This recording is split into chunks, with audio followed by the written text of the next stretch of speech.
A fire took everything from him. His workshop, his hands, and the only life he ever knew. Now his father lies in a coma, and the only thing left is a mountain of medical bills. So he logs into a VR game, not to escape, not for fun, but to do the one thing he can, forge. Because in this world, his hands work again, and every weapon he creates brings him one step closer to saving his father and taking back the family forge. He will rebuild everything he lost. The story begins with an elf shouting in the dense forest, "Force yourselves. They must take down this idiot today, no matter the cost." His roar is getting closer. It's too dark, he can't see where he is. The elf ran forward, sword in hand, and shouted, "Damn it, where is he?" His comrade shouted, "He's there, behind him." Then he turned around in surprise and shouted, "What?" He noticed a swordsman decapitating a monster with one deft blow. He shouted in surprise, "Him. Why is he here?" After a while, he closed his eyes and said he didn't even know how to thank him. He apologized for all his pranks.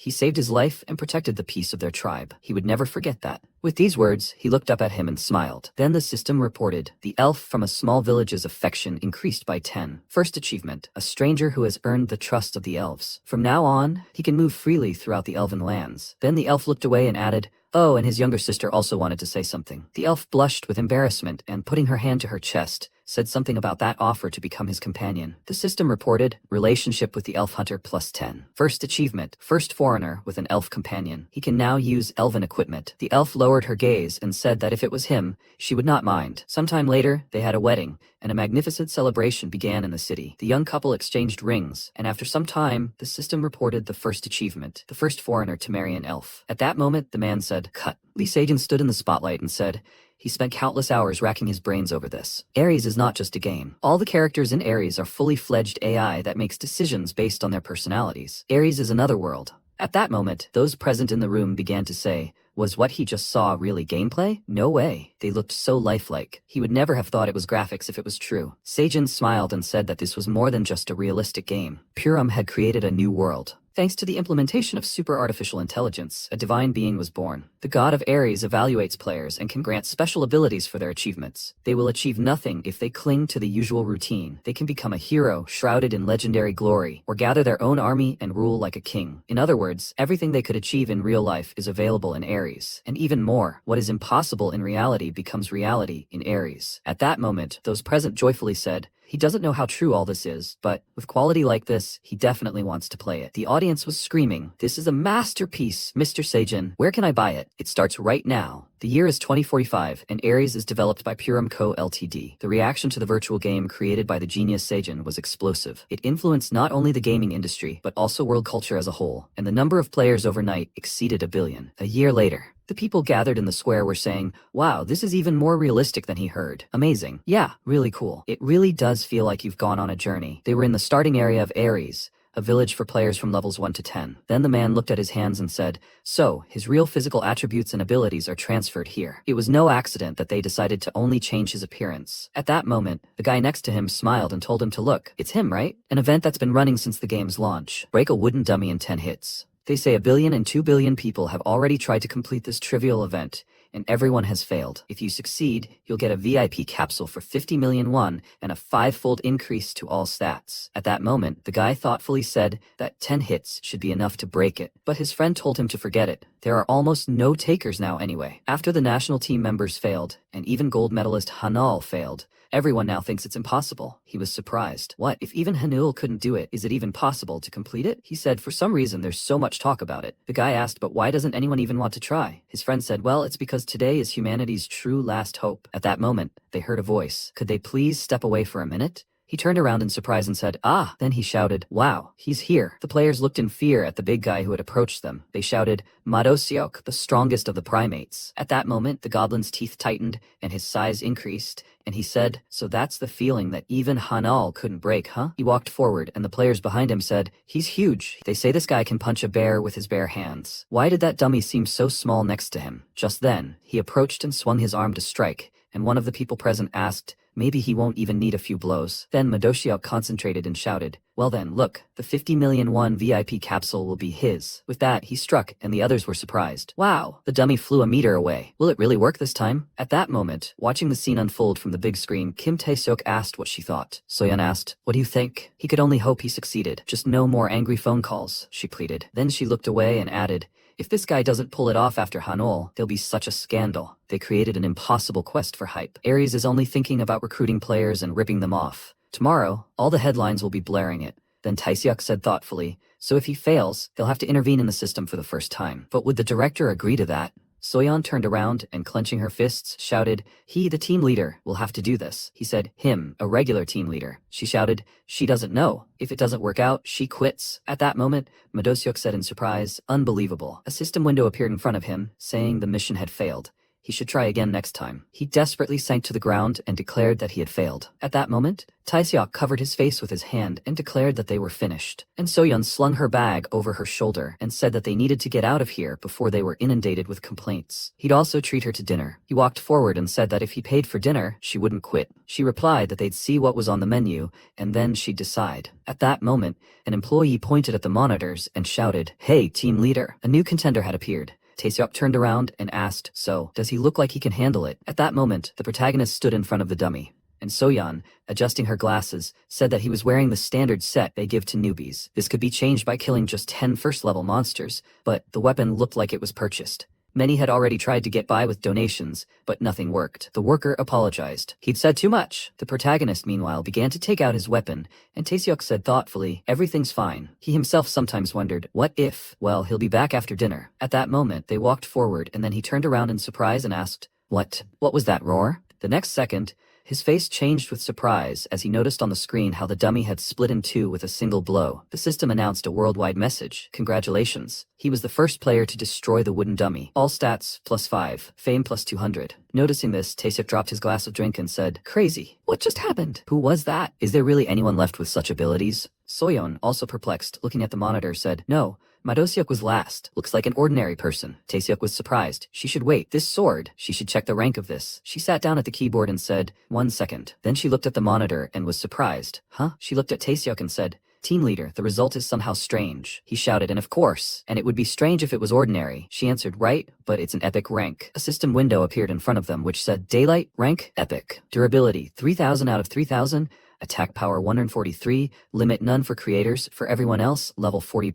Taeseok, sweating in surprise, thought, epic? Who is this guy? Who is he really? Not long before, MC thought, the ringing of metal and flames that seemed to burn through everything around, the ringing of metal. He approached the man and said, Father. He extended a trembling hand and said with tears in his eyes, he's back. He pressed himself against the man's back and said, Father, he will protect him. In response, he said, his son. He's still burning. It's hot here. The next second, his body burst into flames, and the protagonist fell to the ground, stretching his hand forward and shouting, Dad, he has to get out of the fire. Hurry, Dad. But he only said, it's hot. In the present, the MC sat up abruptly in bed, sighing loudly, a tear streaming down his face, and he thought, that dream again. Sometime later, the lobby of Oo Hospital, Seoul, South Korea. Kim Ji-hoon sat at the table and looking at the tablet screen said, wow, these fools still have hope. He said that force alone would not be enough to break this wooden dummy. Then the protagonist approached him and lowering his mask said, hey Ji-hoon. He turned around and smiling asked, oh, he's already here. He asked, what do you mean, already here? He asked me not to call him daytime. He replied, damn it, what was he supposed to do? He's always busy with his shift in the evenings and he can't go to his father's room either. Then the protagonist sat down at the table next to him and asked, so what's wrong? He asked, isn't he hot? Then the protagonist lowered his mask and asked, is he tired of living? In response, he apologized and, showing the tablet, said,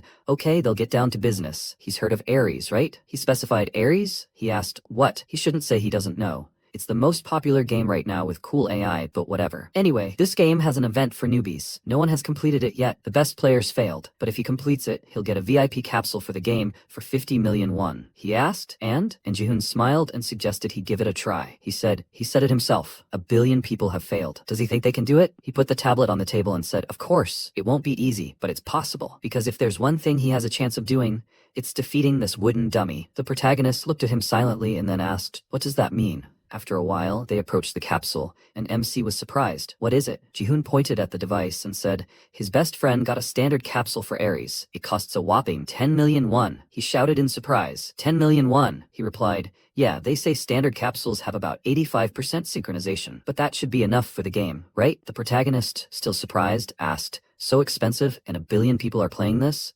Ji-hoon looked at the capsule and said, it's worth it. If everything goes well, the rewards will pour in. You can even trade real currency there now. so everyone's fighting. Then he opened the capsule's lid and said, "Okay, enough talking. So are they going to go?" He tried it out a bit, and before he could finish speaking, the protagonist clenched his fist and said, "Hey, Ji-hoon, where did he get that?" He turned around slightly and asked, "Is it that important now?" He should think about how much they could make from this. He asked, "Is there a guarantee they'll make anything at all?" What kind of crazy idea had he come up with? He chuckled. "What a crazy idea. It's an investment." He said he had a chance. The MC was indignant. "A chance for what? What was he even talking about?" He replied, "He should listen up. Aries has a blacksmith class." "Cool, huh?" He pointed at him and added, "Kang Hyun-soo. He needs to remember who he is. He's the only son of a world-famous blacksmith, and his only heir. With his skills, that wooden dummy is a piece of cake." He replied that he understood exactly what he was getting at. Then he took off his cap and said that he didn't show what was inside him. After that incident, even he, right? That's what's happened to him now. Honestly, he's in no condition to try anything. He remembered how, during a huge fire, he ran forward,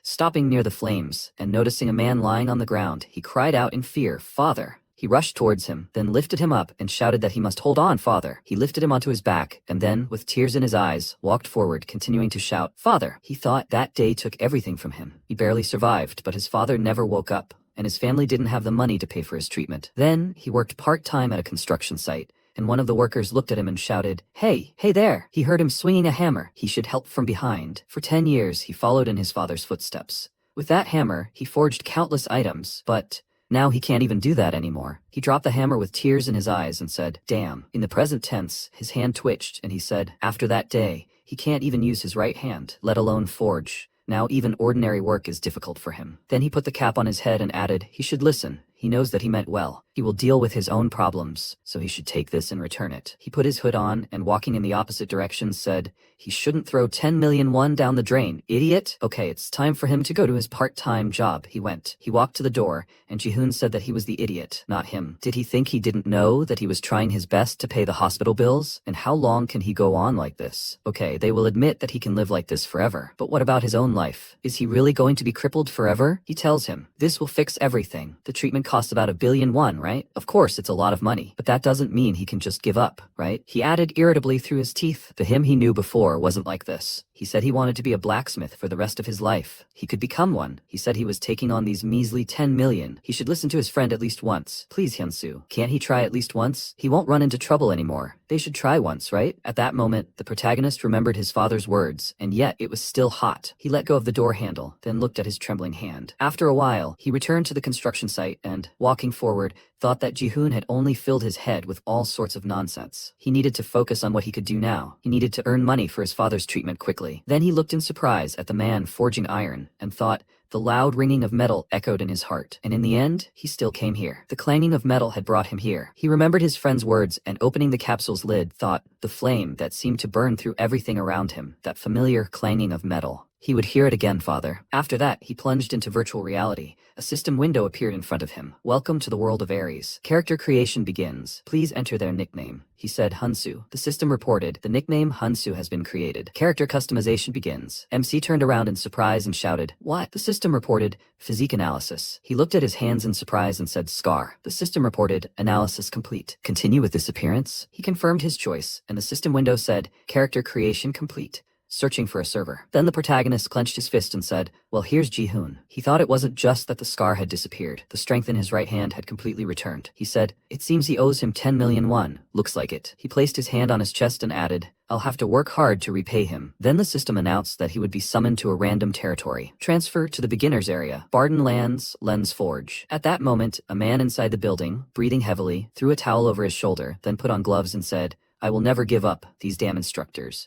They must wait. He will erase their arrogance. He will forge a sword better than that idiot's. He began to craft and then shouted, come on, this should just work. At that moment, MC walked into the building and said, that's not how it's done. Len turned sharply and looked surprised. Stranger, what did he just say? He replied, that's not how it's done. Len was surprised. What? And the protagonist came closer and, holding out his hand, said, he seemed to be forging a blade, but you can't forge a strong sword that way. He replied, he seemed to be from out of town. And how would he know? He replied that he knew. It was none of his business, but it just seemed like he was trying to forge a good sword. He simply couldn't pass it by. Len said, couldn't pass it by, so he spoke as if he knew how. Okay, what did he have to lose? He handed him the hammer and told him to show what he could do. They would see if he had anything to back up his words. He would watch closely. Then the protagonist took the hammer and thought that initially he had just wanted to befriend him and asked to join the forge, but maybe this would do. Then he said, but there is one condition. He asked what the condition was. He replied that if he proved he could, he would take the sword he forged, and in return, he'll show something worthwhile. The blacksmith laughed and said how cocky, and he liked it.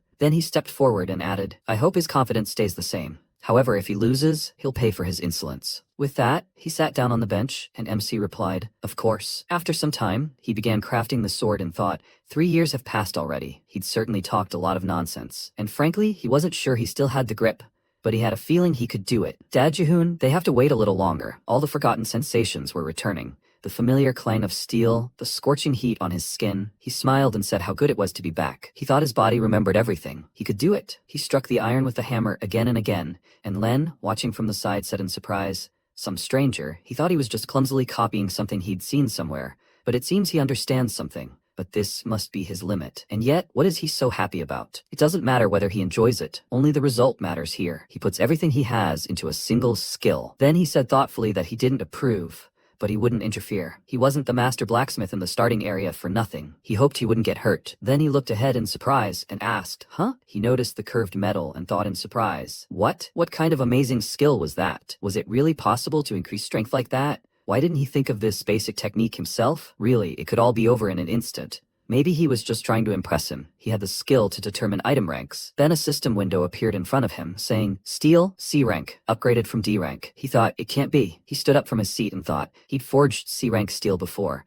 but it never improved so quickly. So he wasn't lying. But this must be his limit. There's no way he could raise the rank any higher. Well, he'd have to hammer away as much as he wanted. A few cheap tricks wouldn't change anything. Without skills, he was no better than him in this world. When morning came, Len sat up on the bench and, rubbing his eyes, asked if he had dozed off. That rookie had kept him sitting up late. Then he looked ahead in surprise, noticed the protagonist and thought, is he still forging? Isn't he tired? Has he really been doing this all night? Then he looked at the metal in the protagonist's hands and thought, it can't be. A system window appeared in front of him saying, Steel. Rank B. He thought, rank B? So that was really possible? You can reach rank B without a single skill, and it still doesn't stop. Does he really want to get an even higher rank? At that moment, the protagonist put his hand to his face and said, damn, how long has it been? Has he overworked himself? Then he was surprised to notice Len approaching him and taking the metal. He said, let him just tell him what to do. He can help. Agree? The protagonist smiled and thanked him. Then they got to work together. After a while, Len held the blade in his hands and said, unbelievable, A rank. You can create a rare sword with this. He couldn't believe it. His skill allowed him to determine the rank of items, and he had never even seen a magic rank item in the starting village, let alone a rare one. He looked at the protagonist and shouted, aren't you happy, kid? At that moment, the protagonist began sorting through the metal ingots and said,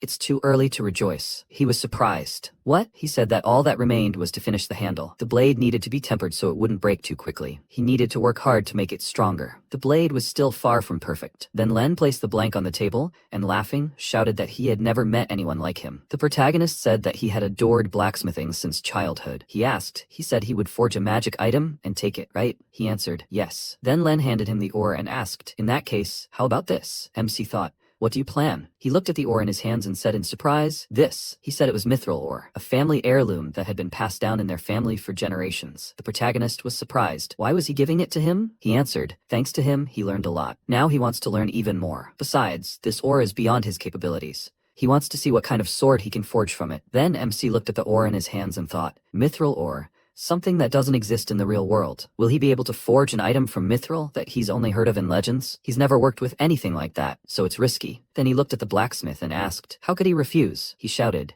He knew he would say that. He wouldn't mind if he learned from him too? He replied, of course, especially after he gave him such an incredible thing. Len asked, then can he call him master? He will even address him formally. He replied, no need, he is old enough to be his grandfather, so he is embarrassed. In response, Len laughed and said, age is just a number. He is asking, he should take him as an apprentice. He replied, for him to forget, he will not use mithril. He shouted, no, he must wait, stranger. A month later, the protagonist swung his sword, cutting the dummy in half. A system window appeared in front of him, which said Daylight Epic Rank. Durability, 3000 out of 3000. Attack power, 143. Restriction, none for the creator, level 40 or above. Special stats, strength +6, agility +7, defense versus undead 8%, attack speed +15%, critical hit chance 25%. Passive skill, swift blade. Active skill, sturdy sword. Description, a legendary sword, crafted by a skilled craftsman, never found in the starting area. At that moment, the protagonist wiped the sweat from his face, and a system window appeared in front of him saying, Hansu, level 1, class none, strength 35, agility 37, HP 33, agility 19, intelligence 19,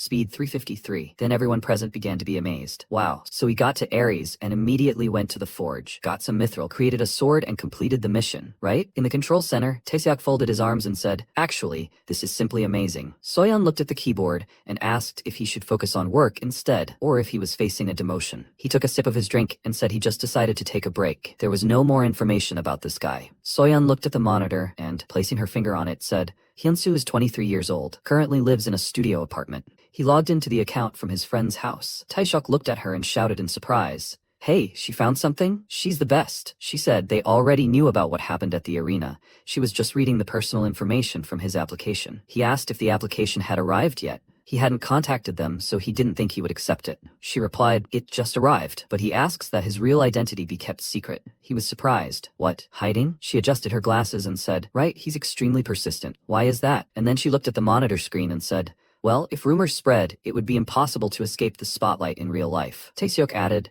"Well, he has his own reasons for not wanting to be the center of attention." "And where is he now?" Soyeon said thoughtfully. "Well, I think he just entered the training center." At that moment, the protagonist opened the door and walked inside, and Relson, the instructor of the hunting training center, said, "Hey, kid, the real monsters will come out of here." He sees his level.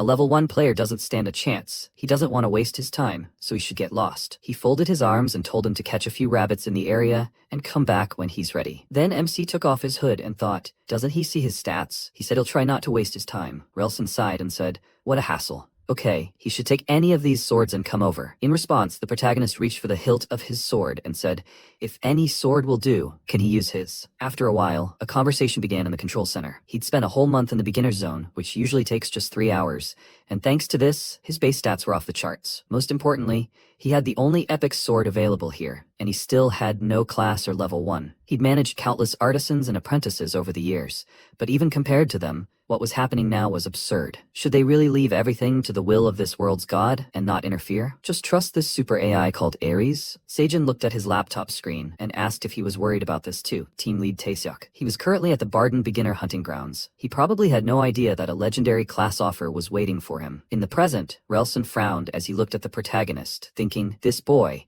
he wants to use his own sword. Then he said, "A blacksmith's blade. He thinks he's a blacksmith?" Then he smiled and said, "What a pathetic fool to trade his future for such a worthless profession.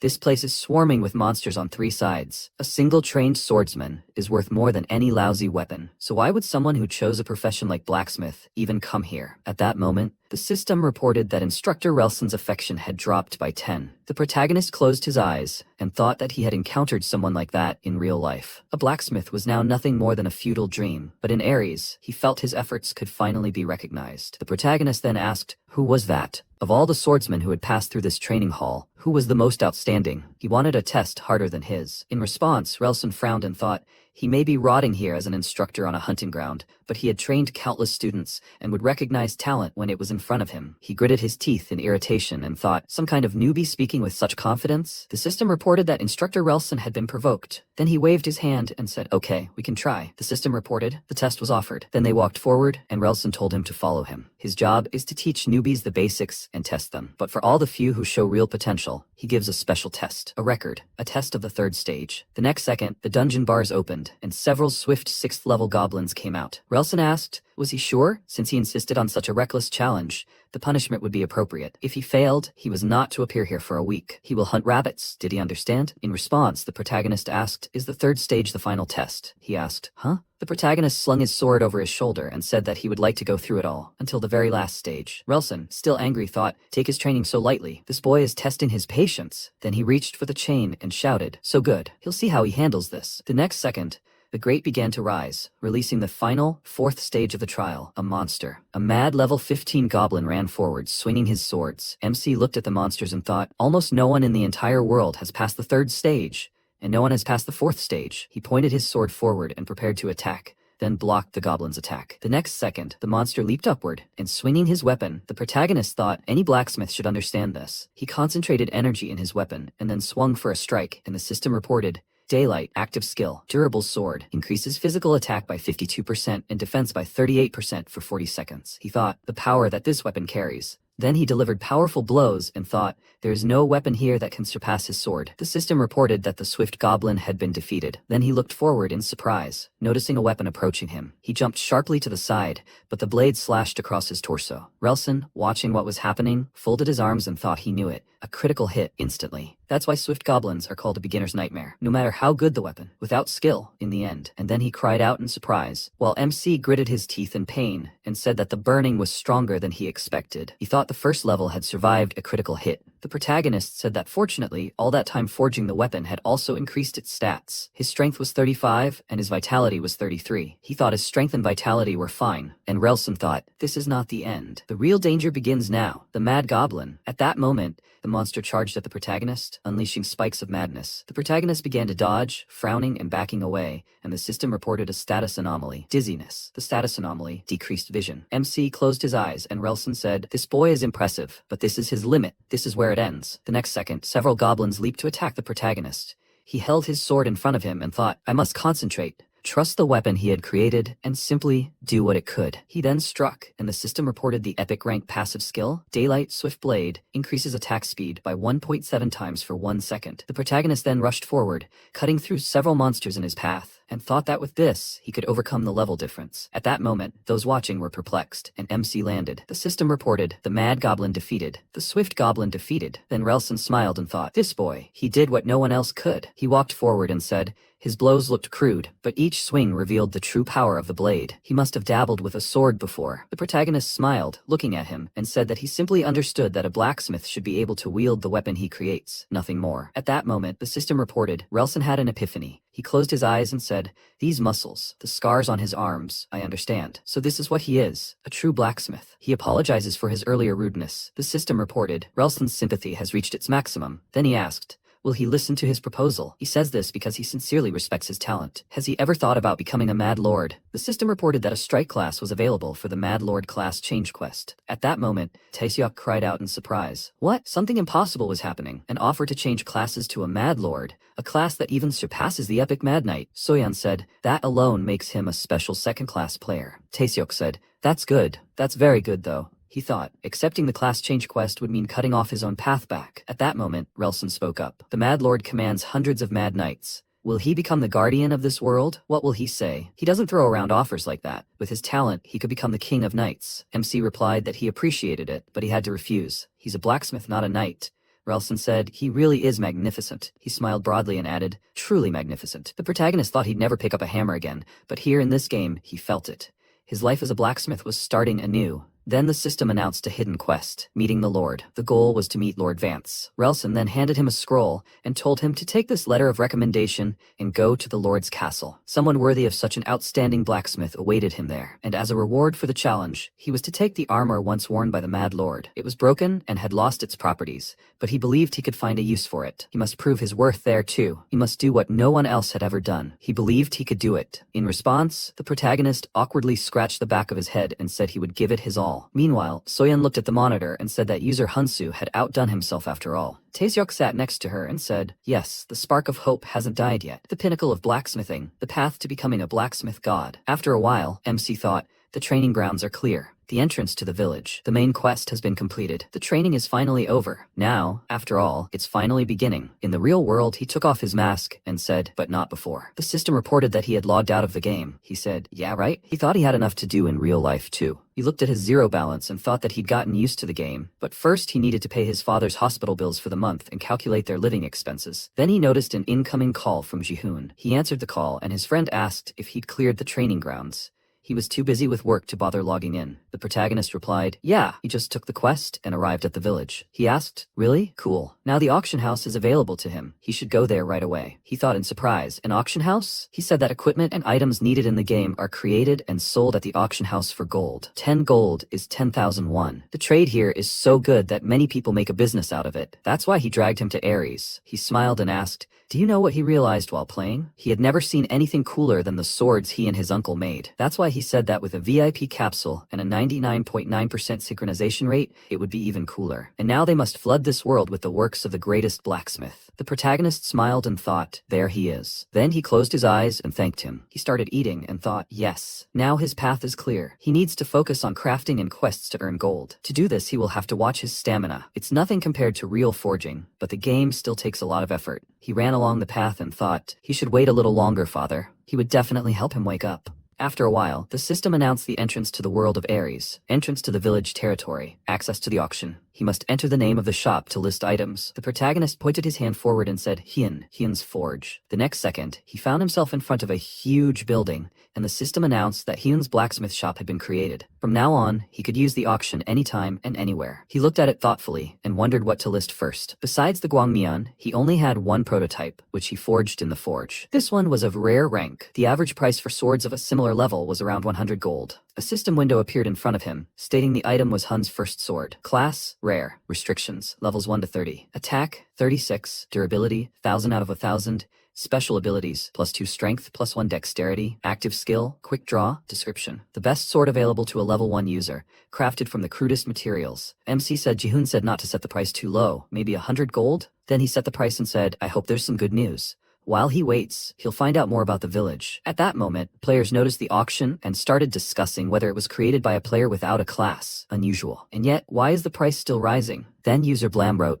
Deputy Guild Leader, has he seen this one before? Isn't that crazy? Golden Shield Guild. They say the creator of this sword is a level 1 user without a class. Everyone is shocked because he made the best sword from the simplest materials. Moreover, they say it can even be improved. The Vice Guild Leader said, well, the worse the material, the lower the chance of success. Blame replied that he must have used materials of the same rank, so he saved even more. He wrote that with such a small investment, it will last until level 50. Whoever he is smart. He replied, he even gave it a name, the First Sword. This is the first collectible from the creator. With some mastery at level 1, that in itself is valuable, right? He asked, valuable? He replied that they will gain prestige. After all, they were the first to recognize and buy his work. The Vice Guild Leader wrote that he is a genius. He replied, then go ahead. At that moment, the protagonist closed his eyes and, folding his arms across his chest, thought that now that the auction was listed, it was somehow awkward. After all, he hadn't forged for a long time, and even then he was just getting used to the game. Then he noticed a notification. The item, the first sword he listed, had been sold. Sale completed. Adventurer's log, board, equipment inspection. A magazine appeared in front of him. He asked in surprise, has it already been sold? The pages of the magazine started to turn, and the MC said, but he put it up for 100 gold. How much did they sell it for? Then his eyes widened in surprise, and he shouted,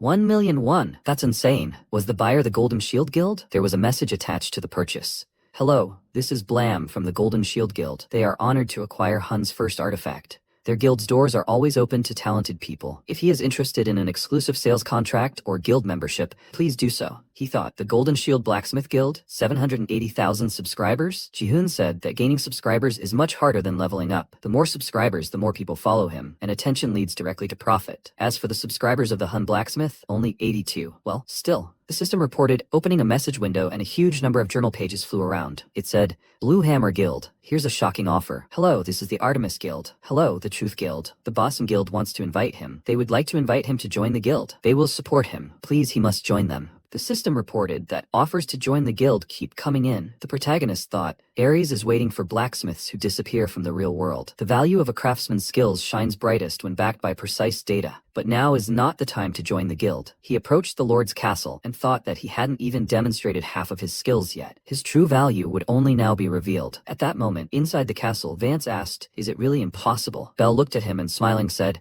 yes, my lord. Since restoration is risky, the item could be lost forever. Therefore, they needed to find the best restorer on the continent. Vance said such a master was only available in the capital. Bell answered that it was true, but he refused to meet with anyone. They couldn't lure him here, to the lands of Barden. He said okay, but he couldn't abandon his lands and go himself. This was the only relic left from his father. With these words, he looked at the destroyed weapon and added, no one had seen a bow like this before. He had no choice. At that moment, Bell thought, almost ready. The system reported, user Bell, levels 100. Class, rogue, no class, temporarily disguised as a blacksmith. Skill, false promise. He thought that he had spent a week ingratiating himself with Lord Vance. Now it was time to reap the benefits. Then the Lord said, so the price for the restoration will be 300 gold. Before he could finish speaking, Bell smiled and said, yes, if he entrusted it to him, he would take it to the capital and restore it to its best condition. At that moment, the protagonist entered the room and said, this bow can be restored right here. Bell looked at him in irritation and thought, damn, Who is this idiot? He's ruining everything. Vance asked. What? He can restore this burnt bow right here? Guards, who is this man? The guard replied, Yes, my lord. It is the one who came with a letter of recommendation from Instructor Relson. He asked, Relson? Oh, he means Relson from the training camp for novice hunters? As Lord Barden, he asks him, he should tell him about his skills and experience. At that moment, the system reported, Lord Vance was requesting information about his class and level. In response, MC introduced himself and said that he was level 1. He had no class. At that moment, Belle shouted in irritation, Unbelievable. A level 1 dares to insult a lord, and without a class at that. Doesn't he know that restoration is only available to blacksmiths above level 80? Does he even know this is an epic recurve bow? He shouldn't interfere in his affairs. He spent a week on this. He must leave. In response, the protagonist pointed out that he was mistaken. This was far from a recurve bow. He stepped forward and added, This is a gakgung bow. He looked surprised. A gakgung? The others looked at him in surprise. Then MC pointed to the destroyed weapon and added that he had heard from the guard Becker that he wanted to restore his late father's burnt bow, a gift once received from a mysterious stranger. It was a unique bow, the likes of which had never been seen here. Then the Lord said, Enough. He was usually generous to strangers in his lands, but he was tired of false tales about family heirlooms. From now on, he should only say what he could vouch for. The protagonist asked him to allow him to clarify one thing. This bow may have been a gift from a stranger,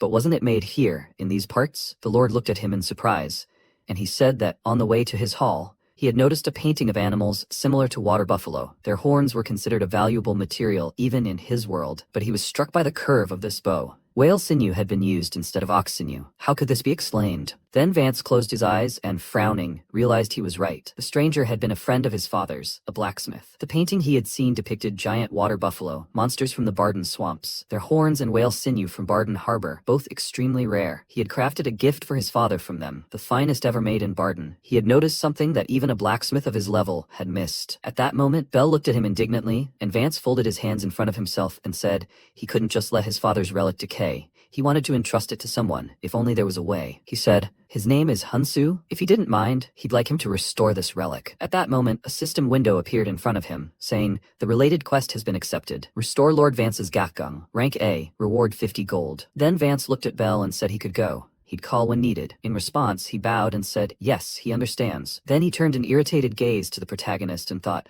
What's wrong with this guy? His name is Hunsu? He'll make him answer for this sooner or later. With that, he headed for the exit.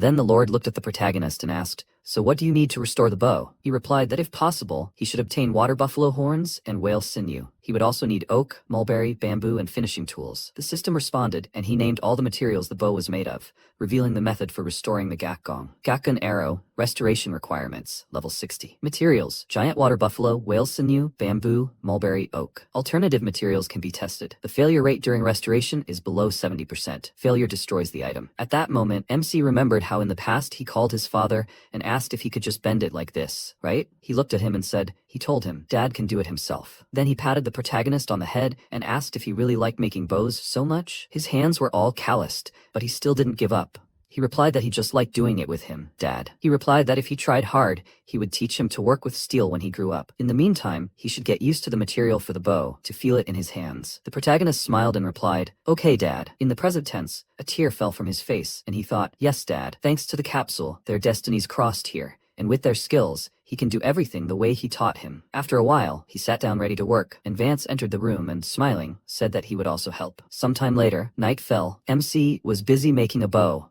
while Vance helped him with this task. Then the Lord looked at the protagonist and thought, It's not easy to work all day. The strength in his arms is waning, but seeing him so happy gives him strength. As morning came, he thought, and yet to think, they've been messing around with this for a whole week. After that, he lay down on the floor and asked if he could go already. The protagonist answered negatively. He needed help with the frame. The reason he comes here every day, my lord, is because he wants to restore his father's relic with his own hands, right? He smiled and noted that this was true. Then he sat up and said, This bow is the only thing that keeps the memory of his father. And he, Hunsu? He seemed to enjoy working on the bow. He looked down and replied, Yes. He also had many good memories associated with it. Then he approached the Lord and added that thinking about the past takes time and effort. He extended his hand, and he replied that he understood. So day after day passed, and on the last day, MC said, Finally, the Archer's Gakgung is ready. A system window appeared in front of him, which stated the status. Rank, Epic, Archer's Gakgung. Durability, 3500 out of 3500. Attack, 253. Requirements, level 60. Special property, Dexterity, plus 9.5%. Accuracy, plus 2%. Drawing speed, plus 77%. Failure, -1. Passive, Victory Packer's laces. Active, triple shots, improved model, more powerful than its original form. After some time, Vance approached the statue and asked, "Father, can he see?" The mysterious stranger had given him this bow. The protagonist looked at him and asked, "My lord, why doesn't he try the bow in his hands? He should see if it felt the same as in his memories." Vance then drew back the bowstring and fired an arrow, hitting the target dead center. He then said, "It's not the same." The protagonist asked in surprise, "Huh?" And the lord smiled and said, "It's much better than before." Then the system reported that the bow restoration quest was complete. He had achieved a result above 100%. His relationship with Vance had reached its maximum. Then the Lord thanked him and said that he could now fulfill his duty with a clear conscience. But the promised reward seemed too small due to his work. So, in addition to 2,000 gold, he was giving him free use of the forge. The system reported that the quest reward had been increased due to his phenomenal success. The protagonist thought in surprise, 2,000 gold? That's 2 million won, more than enough to cover all expenses until the next expedition. Then Vance added, "By the way, has he ever considered learning swordsmanship?" He held his sword out in front of him. He then added, "Before he became Lord of Bardon, he was a swordsman. The highest art of swordsmanship. It's the secret art of the Prime Kingdom. A technique that pacified countless monsters attacking from all sides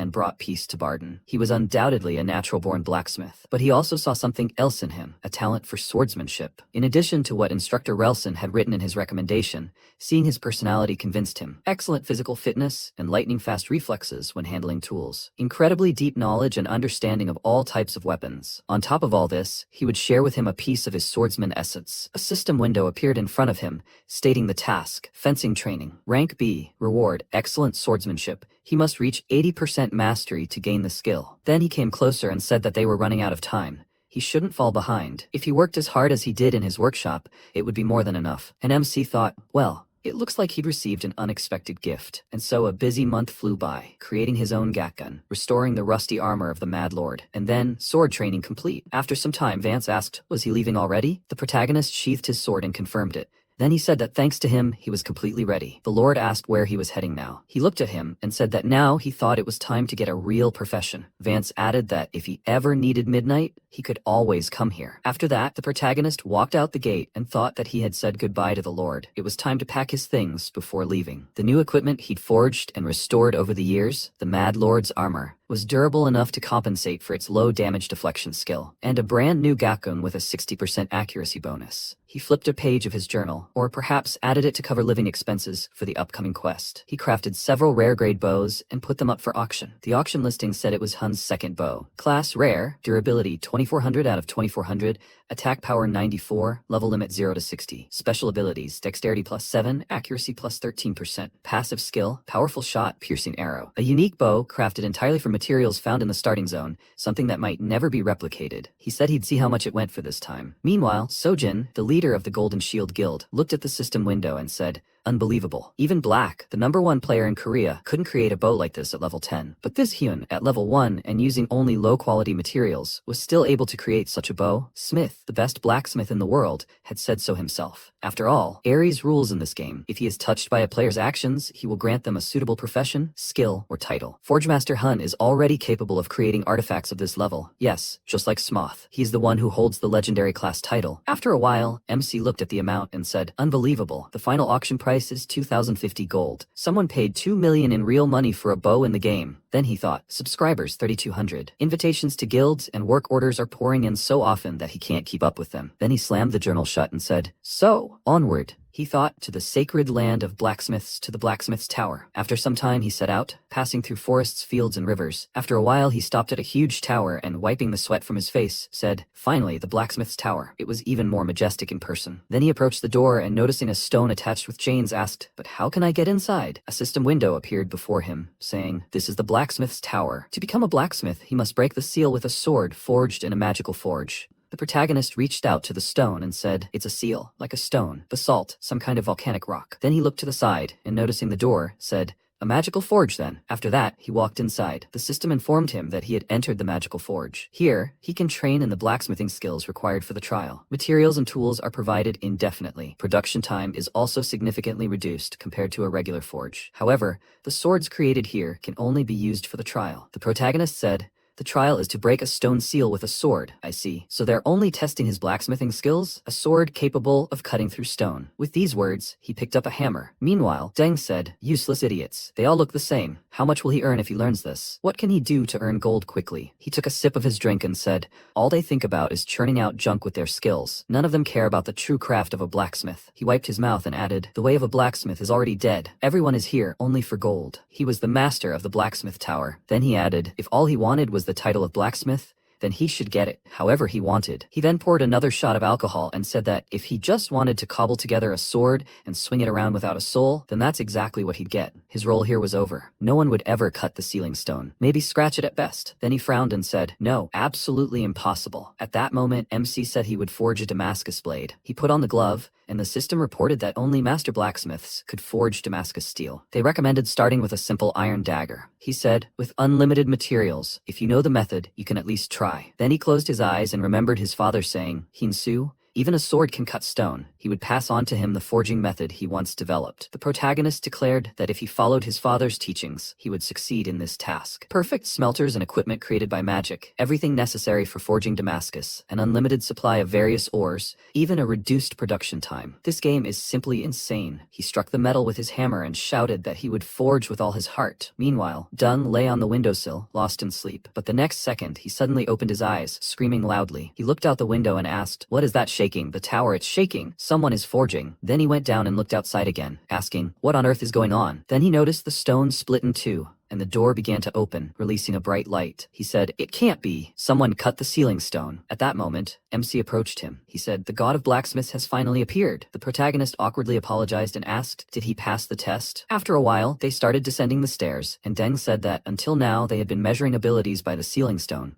But he completely destroyed the stone, so they couldn't measure anything. MC thought, so he was in for a recheck? He then walked forward and, noticing a huge magic symbol on the floor, asked, a magic circle? Deng said it was a summoning circle, and then he handed him a hammer and told him to take his hammer. The protagonist turned around and asked in surprise, what? Then the system reported that he had received Deng's hammer. An SS rank quest had begun. He then pushed him away, forcing him to stand in the magic circle, and said, there's a real test he must pass. Then MC began to teleport, and Deng said that he should be able to handle it, the god of blacksmiths. The next second, the protagonist found himself on top of the fortress wall, and then clutched his head and asked, what is this? Where did this come from? Is this really a recheck? Then he noticed a huge number of monsters heading towards the tower, and the system announced a SS-ranked quest. He must defeat the invading orc army. He shouted, they must wait. This should be a quest for a blacksmith. At that moment, he heard reinforcements from the master blacksmith. He quickly looked to the side and asked, reinforcements? Him. He looked at the group of warriors, and the system announced the completion conditions. 70% contribution among 50 valiant warriors. Then Hans smiled and thanked him for coming. He was Hans, the commander of the punitive squad. The orcs were attacking the Prime Kingdom with increasing ferocity every day. They had damaged much of the equipment in the battles. Would he be able to quickly repair it with his skills? MC replied that he thought there was some misunderstanding. He hadn't yet obtained the blacksmith class, so he couldn't use his skills. He was surprised. What? Then what kind of hammer was that in his hands? The protagonist looked at the tool in his hand and thought, ah! He said he'd received it during his class transfer test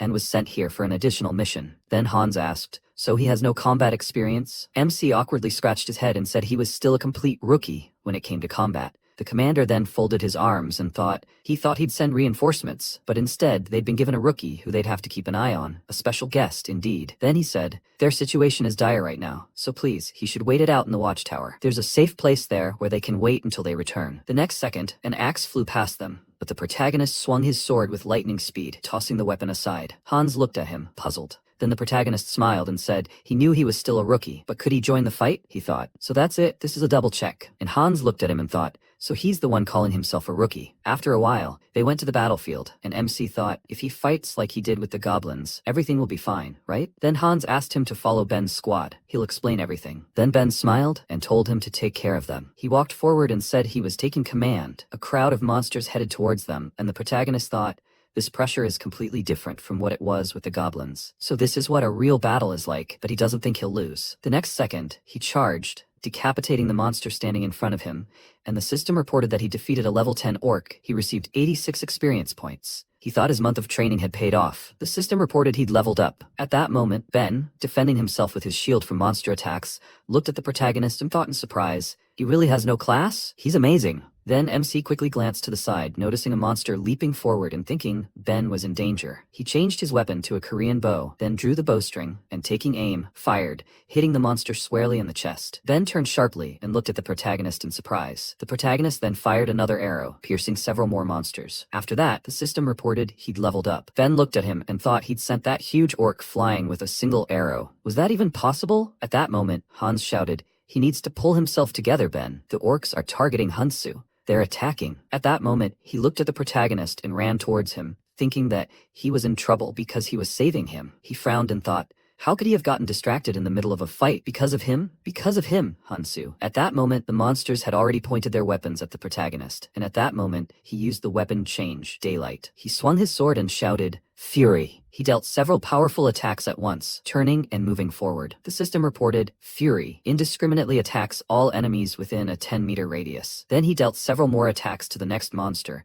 cutting it into several pieces, and the system reported he leveled up. Contribution, 19%. At that moment, Hans smiled, looking at him, and thought, so the old master didn't send him for nothing. Since he's on their side, they can do it. They can do what they couldn't before. He shouted, amazing. Everyone, they must listen. Today, together with Hansu, they will crush the orc army. The system reported that his actions had boosted the morale of the punitive squad, and MC smiled and thought, it seemed he really had become part of this squad. Then he set off again, and the system continued to notify him of his level increase. His contribution was 28%. He wondered why his contribution wasn't growing as fast as he thought. The system reported that he was pacifying the orcs faster than anyone. A hidden quest. A new, never-before-seen episode begins. At that moment, they ran up to a huge orc warrior, level 51. Hans stopped abruptly and shouted for them to wait. Everyone must stop. He had finally appeared, the one they had never been able to defeat, their sworn enemy. At that moment, the man shouted, Captain! They are surrounded. He started looking around and thought, damn, this is his mistake. They were so carried away by the battle that they had gone too far. At that moment, Ben shouted, Captain, they're ready, and today they'll finally finish off these idiots. They won't retreat. He replied, that's right, this can't go on any longer. Everyone attack. He frowned and, holding his sword in front of him, charged. And the protagonist, watching from the side, drew back his bow and thought, damn, they've all lost their heads and rushed into battle. I need to cover them with my bow. The next second, he fired an arrow, but it bounced off an orc's helmet, and he thought, arrows don't penetrate. He said, this Korean bow has properties that increase penetration and accuracy. At that moment, the punitive squad continued to fight the monsters, and MC added, but the orc warrior's skin is as tough as armor. A bow alone won't do the trick. Hans thought, is that still not enough? Will we have to retreat? He charged and shouted, no, they can't retreat anymore. But suddenly the monster swung his weapon, causing the commander's hand holding the sword to fly to the side. He fell to the ground, and the protagonist said in fear, Hans, Captain Hans. Then Ben thought he heard them. While the others began to help Hans, he clenched his teeth and thought that no matter how hard he tried, he couldn't penetrate their armor. Then he said, if this goes on, they will all be killed. At that moment, MC clenched his teeth and shouted, that's it. They will continue like this, and they will all be destroyed. They need to immediately regroup and go into deep defense. They must quickly retreat into the forest behind them. He will catch up with them soon. Ben shouted for them to listen to his order. They need to carry the captain to a safe place and regroup. They must retreat into the forest, quickly. They must maintain defensive formation. While everyone was running to the right place, Ben approached the protagonist and said, sir, they will slow down in the forest too. At best, it will only give them a short respite. And the protagonist frowned and said, just 5 minutes. They can only hold out for 5 minutes? He answered in surprise, right? They'll hold out no matter what it takes. With these words, he clenched his fist. After a while, MC ran into the forest and thought, does he think arrows can't pierce thick armor? No. He stopped in a bamboo grove and took out his hammer. At that moment, a system window appeared in front of him, which said, Deng's Hammer, Epic. Special characteristics, passive skill, copies consumables, active skill, shortens cooldown. Description. The hammer once wielded by Deng from the Blacksmith Tower. He thought, it's possible. Meanwhile, the warriors rushed into battle, trying to attack the huge monster from different sides. And Ben, holding on with all his might, began to rise and, leaning on his sword, said, they only have to hold out for 5 minutes. It's only 5 minutes. He clenched his teeth and added, they will not retreat. They will never retreat. The next second, the warrior raised his weapon, and Ben held his sword out in front of him, then turned around sharply. But at that moment, a huge wound appeared on the monster's neck, and it began to fall to the ground. Ben looked at this and wondered what was happening. He looked into the distance and noticed the protagonist, who fired an arrow. The monster began to scream loudly, and then the protagonist added another arrow, hitting the monster in the back of the head. Then he added and prepared 3 more arrows, and Ben shouted, Mr. Hansu. MC was holding a Hun Pyeongjeon, a rare one. Attack power, 55. Special ability, piercing power plus 70% arrow speed plus 60%. Description. Thanks to its short shaft, this arrow flies faster than others and has a destructive force capable of crushing even stone. He thought it was a tonga made of split bamboo. Edgisol. Arrows was sharpened and then recreated with a Deng hammer. Combine this with a Korean bow. Then the system reported that the Gakgung and Aegisol had been activated. Set bonus: attack power plus 25%, strength 10%. While the warriors defended themselves with their shields and struck with their swords, the man ran forward and shouted for them to fight back. They must give Lord Hunsu a chance to attack. They ran forward, and then the protagonist thought the weapon's penetrating power is comparable to a fatal rifle. Then he fired a powerful arrow,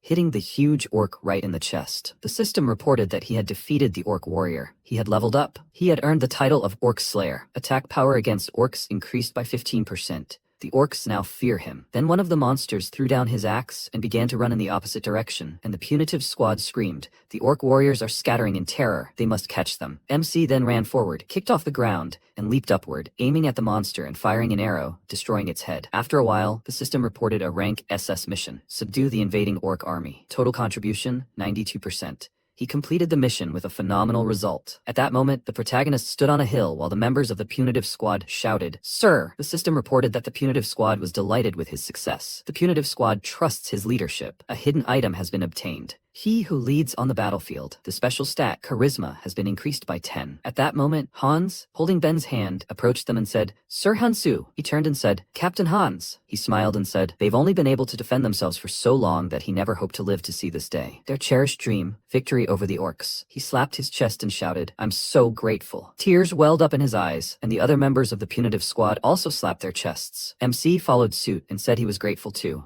He thought, the extra test is over. He looked into the distance and wondered, now should he go back to the blacksmith's tower? He awkwardly scratched his head and asked, but how should he get there? After some time, the central tower, the blacksmith's hall. Deng said, the blacksmith's tower has fallen into disrepair. All honor and glory goes to the knights. Only those blinded by the lust for gold come to the blacksmith's tower. They need someone with the true soul of a blacksmith. And that's the one who will be worthy of taking up this sword. At that moment, several people stood in a circle with the sword in the center. He added, many candidates had come here, but the prophecy never came true. A prophecy left by the blacksmith god in the distant past. A prophecy that a successor would appear and restore their former prosperity. Coulson asked, and lo and behold, of all the tower masters, only one was worthy of passing the test of the sword. Wasn't it the great Deng? He chuckled and added, but what if the chosen one was just a hoax, gathering everyone, tearing them away from their work, only to say they were giving the right to the test to some young foreigner? He was the master of the bow tower, the tower of blacksmiths. Deng looked at him and asked, Coulson, didn't you read the letter he sent? This is a well-earned right, given to the one who passed their test. Moreover, he didn't even change class. But he led the soldiers and, demonstrating the mastery of a blacksmith, destroyed the orc warriors. One of those present asked, destroyed them? Even without a class? Then Deng said, this test is based on a prophecy. The successor of the blacksmith god will be stronger than all, so this sword will provide the final answer. He thought he would soon see everything for himself. At that moment, a subordinate entered the room and called Deng, reporting that Lord Hunsu had arrived in the hall. He said, okay, he was supposed to bring him here. The next second, the protagonist opened the doors and walked forward. Deng said, welcome, stranger. He had passed the test and earned the right to enter the blacksmith's sanctuary. Moreover, he earns the right to challenge the sword of space left by the blacksmith god. MC looked at the sword in the center of the circle, and Deng added, the moment he touches the sword, everything will be decided. After that, he will receive a worthy reward. He thought, a worthy reward? After all, he had completed an S-rank additional task during the class transfer test. Perhaps it will be a legendary class? Then Coulson folded his arms and said that he congratulated him. Standing in this sacred place was an impressive sight, to display such ingenuity at a critical moment. However, the arrow he created was merely a semblance of a solinarion. In the end, he was simply lucky. Without this epic rank bow, he would never have passed the test, and now he must obtain it. They will see if luck smiles on him again. Then the protagonist thought, these are the masters of the blacksmith tower, each of them a living legend of Ares. They are elite named NPCs, each with titles and levels that inspire awe. A system window appeared before him saying, Coulson, Bow Tower Master, Blacksmith Tower, level 365. He thought, impressive, of course, but he doesn't think his skills are inferior in any way. What if they competed, relying only on their own strength without any powers? Then he walked closer and said that he could. Then he looked surprised, and the others froze in anticipation. The sword suddenly shattered into small clots of energy that flew at the protagonist's chest, and he asked in surprise, what is this? He started clutching his chest, wondering where the sword had gone. Deng approached him and, smiling, said just as he thought. He laughed loudly and shouted, so this is what the prophecy comes true. Until now, they've only followed rituals and procedures. If he were a true successor, he wouldn't even have to touch the sword. At that moment, Coulson frowned and thought, damn it, he can't accept this. Then a system window appeared in front of the protagonist with a congratulation. It said, Ares' first god class. He thought, he's not some brat. He's new to this. The system reported that he received the class Godsmith. He thought, Godsmith? God class? And the first in the entire history of Ares? Then the system reported a unique title of the SSS rank, Godsmith. When crafting artifacts, he is not limited by the level of materials. His mastery increases depending on the artifact type. As a blacksmith, he will become the strongest. The class quest, the sword trial, begins at level 100.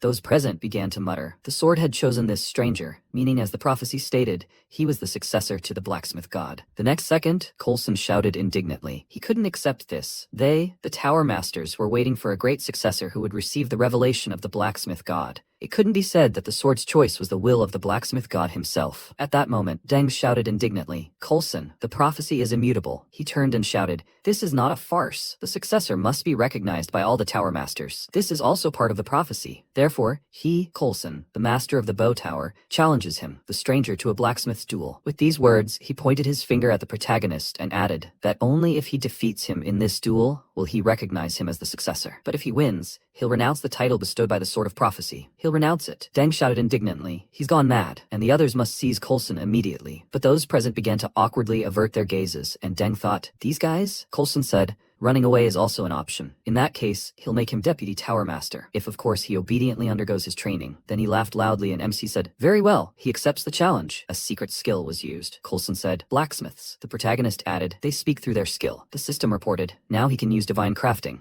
The system reported a blacksmith duel, quest created, rank S. He must defeat Coulson in a duel. At that moment, he frowned and said that their duels were different from knights. A blade forged in a forge with a soul. The rule is simple. They fight with swords they forge themselves. The one who breaks first loses. The best forge is already prepared in the hall. He pointed a finger at the hall and said that now that he has the skills of a blacksmith, one day should be enough for forging. If he really is a god blacksmith, then see you tomorrow. With these words, he smiled and headed for the exit. Then he looked at the protagonist and said that he agreed to the duel too hastily. Coulson is one of the most skilled tower masters. Even after gaining the power of a god, he still needs time to gain experience. The protagonist noted that this was true. If he'd remained in his previous profession, this battle would have been impossible for him. The in-game world is an arena. Here, incredible buffing skills depend on level and titles. Furthermore, each tower master has their own unique abilities. But when he became a god, these distinctions faded. No, now the only real difference is pure mastery. He looked at the hammer and thought, thanks to the skill he'd acquired. At that moment, the system reported, level 1 skill, divine creation, active skill, rank, god. He looked at the hammer in his hands, and a description appeared before him. He could create any artifact he desired and imbue it with any effect. The higher the rank of the effect, the more complex the creation. The effectiveness depends on the creation skill and ranges from 0 to 100%. Meanwhile, Coulson crafted his weapons and, frowning, thought that he was a swordsmith, forging swords. He was the rightful heir to the art of sword forging,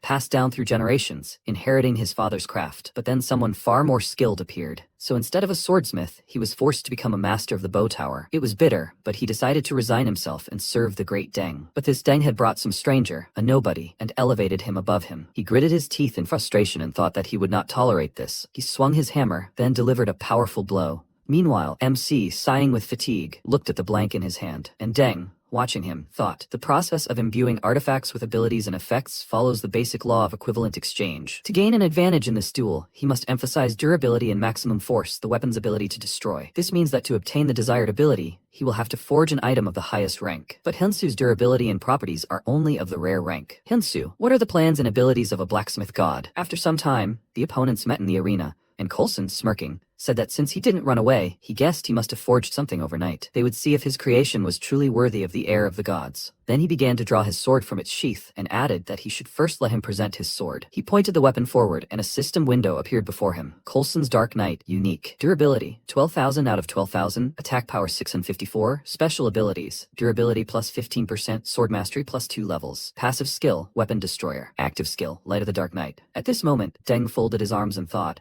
and one of those present said, as expected, Coulson's skill is amazing. The girl next to him said, to forge such a unique dual sword in just one night. Magnificent. Truly impressive. Hearing these words, Coulson smiled and thought, of course, this is a masterpiece imbued with his family's secret techniques. Now he must show him his sword. At that moment, the protagonist took out his weapon, and a system window appeared, saying Hyunsu's first custom-made sword. Rank, rare. Durability, 1000 out of 1000. Attack power, 177. At that moment, Coulson was surprised. Rare. A rare rank sword? This is ridiculous. Perhaps Coulson was right. Then he gritted his teeth in irritation and prepared to attack, thinking, dang, this time he made a serious mistake, wasting his time on a boy with his pathetic toy. The next second, he abruptly ran to the attack and shouted, "This is the end of it." MC held his sword out in front of him and took a few steps forward, when suddenly his opponent's weapon split in two. Everyone stopped, watching in surprise as a sword fragment fell to the ground. Coulson turned slightly and perplexed, said, and the protagonist said that a sword isn't determined solely by rank. A system window appeared before him, revealing Hyunsu's first sword, a rare one. Special abilities, an active skill, a sword that cuts swords. 65% chance to destroy an opponent's weapon. One of a kind, irreparable, destroyed at 0 durability. At that moment, Coulson remembered his father telling his son, "One day, a blacksmith god will appear on this earth." He placed his hand on his head and added, "The one who will shatter their understanding of the world and lead them, bringing a new teaching. And everyone will have the chance to meet him." Coulson looked at him and smiling said, "Father, if he too becomes a great blacksmith, will he be able to learn from him?" At that moment, Deng smiled and thought, simply breaking a sword wouldn't be enough to convince the Tower Masters, so he'd forge a sword that could cut swords. And not long before, Deng had asked, is such a thing even possible? MC had said it was never easy. Creating an artifact of the required level always comes down to the blacksmith's skill. He smiled, looking at it, and a system window appeared in front of him, saying, "A special creation of a god. The higher the effect level, the more difficult the creation, with efficiency ranging from 0 to 100% depending on the crafting skill." In the present, Deng looked ahead and thought, Hyunsu has all the knowledge and skill to bring such an idea to life. At that moment, Coulson had said, "A god blacksmith, could he also dig up such a sword?" The protagonist smiled, looking at him and said, "The word impossible doesn't exist." Then Coulson began to cry. He dropped to one knee and said, "Coulson, master of the bow tower, now stands before the blacksmith god." The system reported, "Blacksmith duel, quest complete." Coulson then approached the protagonist holding a chest in his hands and calling him, asked him to accept this. First start, 500 gold. With these words, he opened the chest and showed the coins. The protagonist, looking at this, smiled and thought, is this a reward for the quest? Then Coulson held out a scroll and added, "And this scroll with the drawing of the legendary bow." This was transmitted in their blacksmith tower. Then the system reported, "He has received the drawing of the legendary bow, one of the 10 treasures of the blacksmith tower." Then he said, "This bow, he was never able to do it. Pass it on to someone who can become great. That is the true purpose of this." Then Deng closed his eyes and said, "Now that the god of blacksmiths has finally appeared, they too will start from scratch. Therefore, Mr. Hyunsu, he asks him to ascend to the pinnacle of power and explore this vast world." Then MC waved his hand and said, "The ascent of a god begins." After a while, he and Jihoon clinked drinks, and the protagonist shouted, "Hooray!" His friend smiled and said he couldn't believe he was drinking beer at Hyunsu's expense. And he even changed his class to divine. He recommended Aries to him because his talent was wasted, but he never imagined he was so good at games. After all that suffering in the forge, he finally made it. So what's different about the divine class? He replied that he didn't think there were any drastic differences right away. What's more important is that he needs to pay his father's hospital bill tomorrow. Meanwhile, another 10 million won has accumulated for treatment. Jihoon then lowered his gaze and said, "By the way, he found out about that new medicine for his father he'd asked about, but it's not covered by insurance, so he needs to prepare at least 20 million won. Besides, he needs to treat his burns too. Classes alone won't make him any money. There's a limit to how many artifacts he can forge and sell. Basically, he needs to level up and earn fame." The protagonist thought, the ascension of a god begins. Then Jihoon raised his hand and added, "He needs to establish connections with the most famous people in Aries. That way, he'll be able to get much better rewards and rare items, even for quests of the same level. And then, using that as a foundation, he'll create even better artifacts." MC looked at him and thought, connections with the most famous person. Then Jihoon placed his hands on the table and said, "So he has an idea. He just needs to wait a little. He'll get the best achievements and carry him along." The protagonist sighed in response and said he'd rather try not to get fired. But he countered. He was serious. After a while, a discussion started on the site. "Did they hear that, people? The perpetually 21st place lord finally got a legendary class. Damn, this is just insane." But that's not all. The most amazing thing is that he defeated the Sword King Barad. Defeated? What do you mean, his attack got through? Yeah, right. No one could even hit him before, right? So that's really damn cool. You can't argue with that. How did he do it? How did he even manage to do it? Meanwhile, the protagonist looked at his phone screen and said, 30 million won a month. He needs to pay the overdue bills today. It's impossible. Even if you add up the quest reward and the auction proceeds, he can't let his father's treatment stop. Then he asked in surprise, "Huh?" His eyes widened in surprise when he looked at the phone screen. It said, "The first Hunsu sword sold for 53,310 gold. Sold to the player lord." He asked, "Lord?" The next second, he ran to the worker and putting his hand on her monitor, apologized. He shouted, "The hospital bills that needed to be paid today, he'll pay them all right now." He thought, "I'll never quit playing flying Aries. After a while, the Lord texted him, Mr. Hunsu. He was very grateful.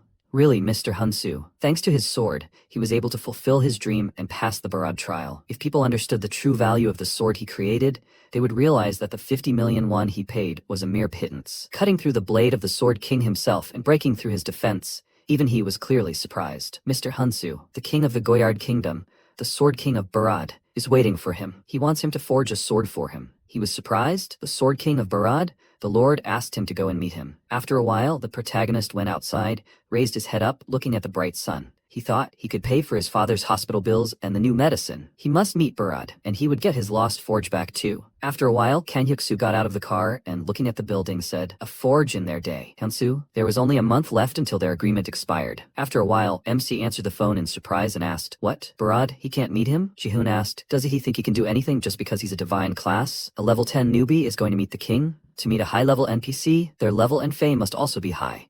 To meet Barad, you need to be at least level 200. But that doesn't mean there's no way." Goyard Martial Arts Tournament, an event held annually in the Goyard Kingdom, with a level limit of 50 to 60. Sword King Barad is always on the lookout for talent with potential, so every year he holds a fencing tournament for foreigners. This tournament is about to begin. The winner receives their reward personally from Barad.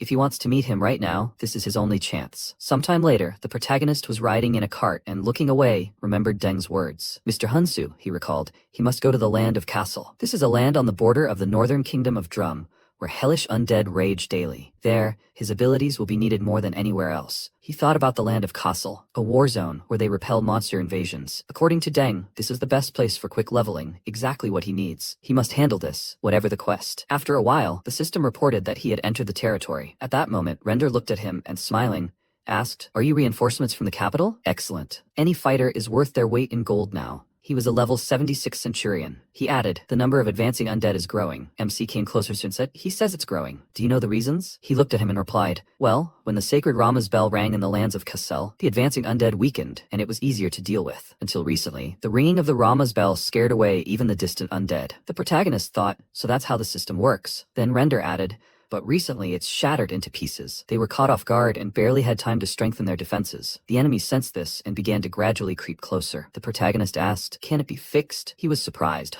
Could it really be from Master Deng? He awkwardly scratched the back of his head and confirmed it. He was indeed sent by Deng, the head of the Blacksmith Tower. Render said, "You should have said so right away. They were waiting for him. Quick, he must go with him to the captain." Then Karl, a knight of Kassel, approached them. He asked, "So he means to say that the great Deng himself sent him?" Render extended his hand and said, "Yes, sir, Captain. He wishes to personally inspect the Rama's bell." He replied, "I understand, but Deng had already declared the Rama's bell beyond repair, hadn't he? The master had already secretly attempted to repair it several times, and all the craftsmen said the same thing. A broken Rama's bell is an irreparable artifact. There's one person in Kassel who's still looking for a way to fix it, but it's all fair game. This person is level 290, and even he couldn't do it. What about his abilities?" At that moment, the system reported that Captain Karl was requesting information about his level. MC replied that he was currently level 13. Render looked at him in bewilderment, while Karl folded his arms across his chest and, lowering his gaze, said that he did not want to reproach the one who came to his aid. But at his level, it was better to find a place where he could truly be useful. The lands of Kassel were now on the brink of destruction. When the main forces of the undead army moved on the offensive, it would be their end. His duty was to protect his master and the people to the very end, and he must fulfill his duty. At that moment, they heard a shout, "Captain."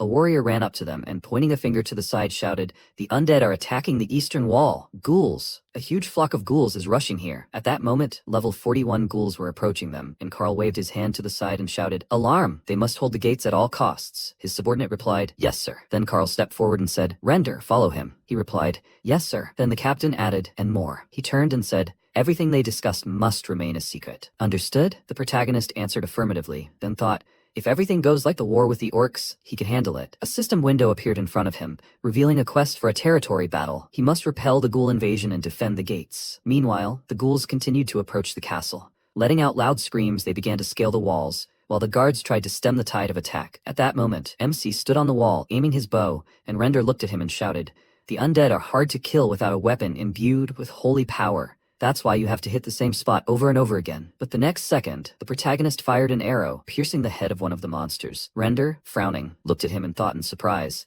No holy power but one arrow, and the ghoul is ready. The protagonist then prepared a flight arrow and released it, hitting several targets with a single arrow. The warriors then joyfully ran up to him. Render, looking over the wall, shouted, "They should attack as much as they want. He'll kill them all." MC looked at him and thought, this isn't as bad as he thought.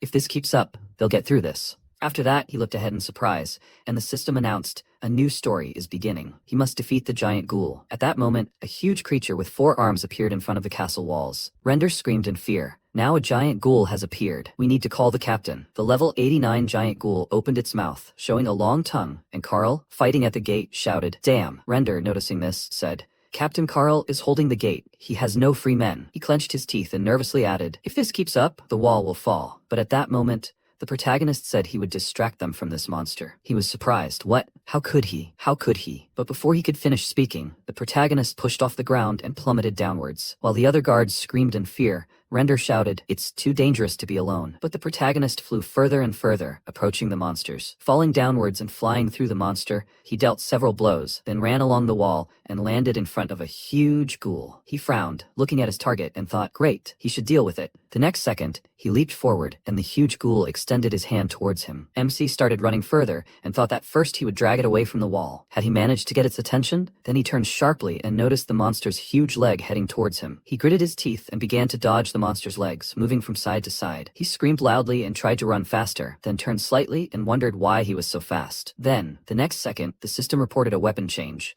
Hornbow plus flight arrow. He thought, this is the end for him. With these words, he pushed off the ground and, taking aim, fired the arrow, hitting the monster's head. But the ghoul only grew angry in response. The protagonist looked at him in horror and thought, no damage at all? The next second, a huge foot swung out and hit the protagonist with such force that he was sent flying. The system reported that his health had dropped below 10%. Then MC fell to the ground, and the system reported that at 0% health, he would be forcibly ejected from the game. He thought, no, not this. He lay on the broken ground, breathing loudly. Then he supported himself with his hand and asked, forcibly ejected? He began to rise to his feet and asked how they could even come up with such nonsense. At that moment, the monster's huge foot landed next to him, and he, looking at it, thought that if he didn't pass this episode, he wouldn't be able to participate in the Goyard martial arts tournament, and if so, then he could forget about his father's hospital bills, his own treatment, and returning to the path of a blacksmith. He couldn't lose all hope again. He gritted his teeth and thought that this was a game and his only chance to change reality. He couldn't give up here, no matter what. Then he drew the bowstring and took aim. He released the arrow, hitting the monster's leg. The ghoul screamed loudly and then leaned forward to attack. The protagonist gritted his teeth and frowned when the system reported that his health had dropped below 3%. He thought he would never give up, and at that moment, the monster pointed a huge hand at him. While the protagonist aimed another arrow, he thought this wasn't the end, but at that moment, the bowstring snapped. He thought in surprise, the bowstring?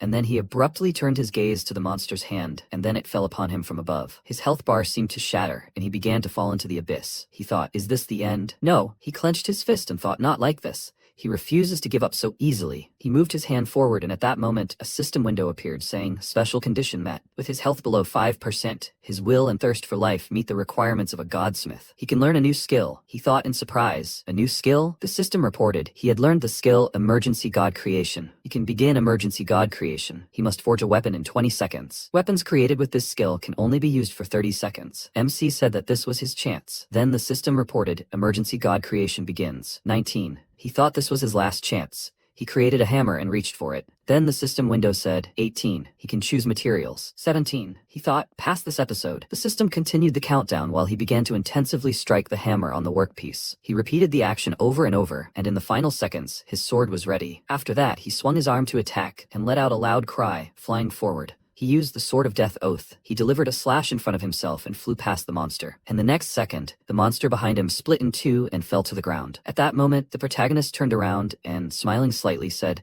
he did it, and the system reported, he killed one giant ghoul. Experience gained, level 38. MC was kneeling and, looking at the system window, smiled and said, at this level, that's enough. But before he could finish speaking, his eyes began to close, and he fell to the ground. At that moment, a warrior ran towards him and shouted, Mr. Hyunsu. Sometime later, the protagonist woke up to the bright rays of the sun. He was lying on a bed, and his body was bandaged. He opened one eye and asked, huh? Then he sat up and grabbed his head, asking, how much time has passed? What about the monster? Suddenly the warriors nearby began to cheer, and Master Hyunsu had woken up. A true hero. Master Hyunsu, and he asked in surprise, "What's going on?" Then Carl put his hand on his shoulder and said that thanks to him, they were still alive. He was grateful. "How did he do it?" MC looked at him in surprise and said, "Captain." He smiled awkwardly and, scratching his head, said that he didn't even know how to explain it. In response, the captain laughed and, folding his arms over his chest, said, "So that's it." The protagonist looked away, thinking that any explanation would sound unconvincing. Then the captain shouted at him not to be modest. It was he who brought victory in today's battle. Ghouls are akin to ghosts. They are vulnerable to holy power. As soon as he realized this, he immediately remembered the sword of the four symbols. It is known to drive away evil spirits and ward off misfortune. Thanks to what his father once told him about restoring this, he was able to recreate this sword, something like that. Then MC looked at his fist and thought,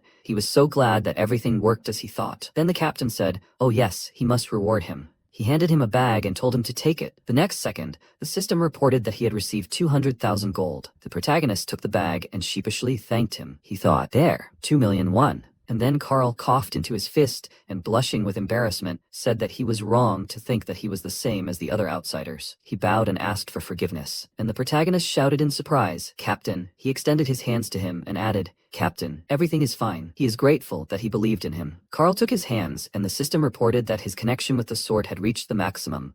He added, then he wanted to ask him for one favor. Please, he must fix the Bell of Rama. The sword he held in his hands clearly radiated holy power. With such abilities, he believed he could handle it. Then the protagonist smiled awkwardly and, scratching his head, said that he appreciated his words, but he needed to go to the kingdom of Goyard. Then Carl smiled and noted that he had forgotten something. He was a blacksmith after all. Their lord had a legendary mineral.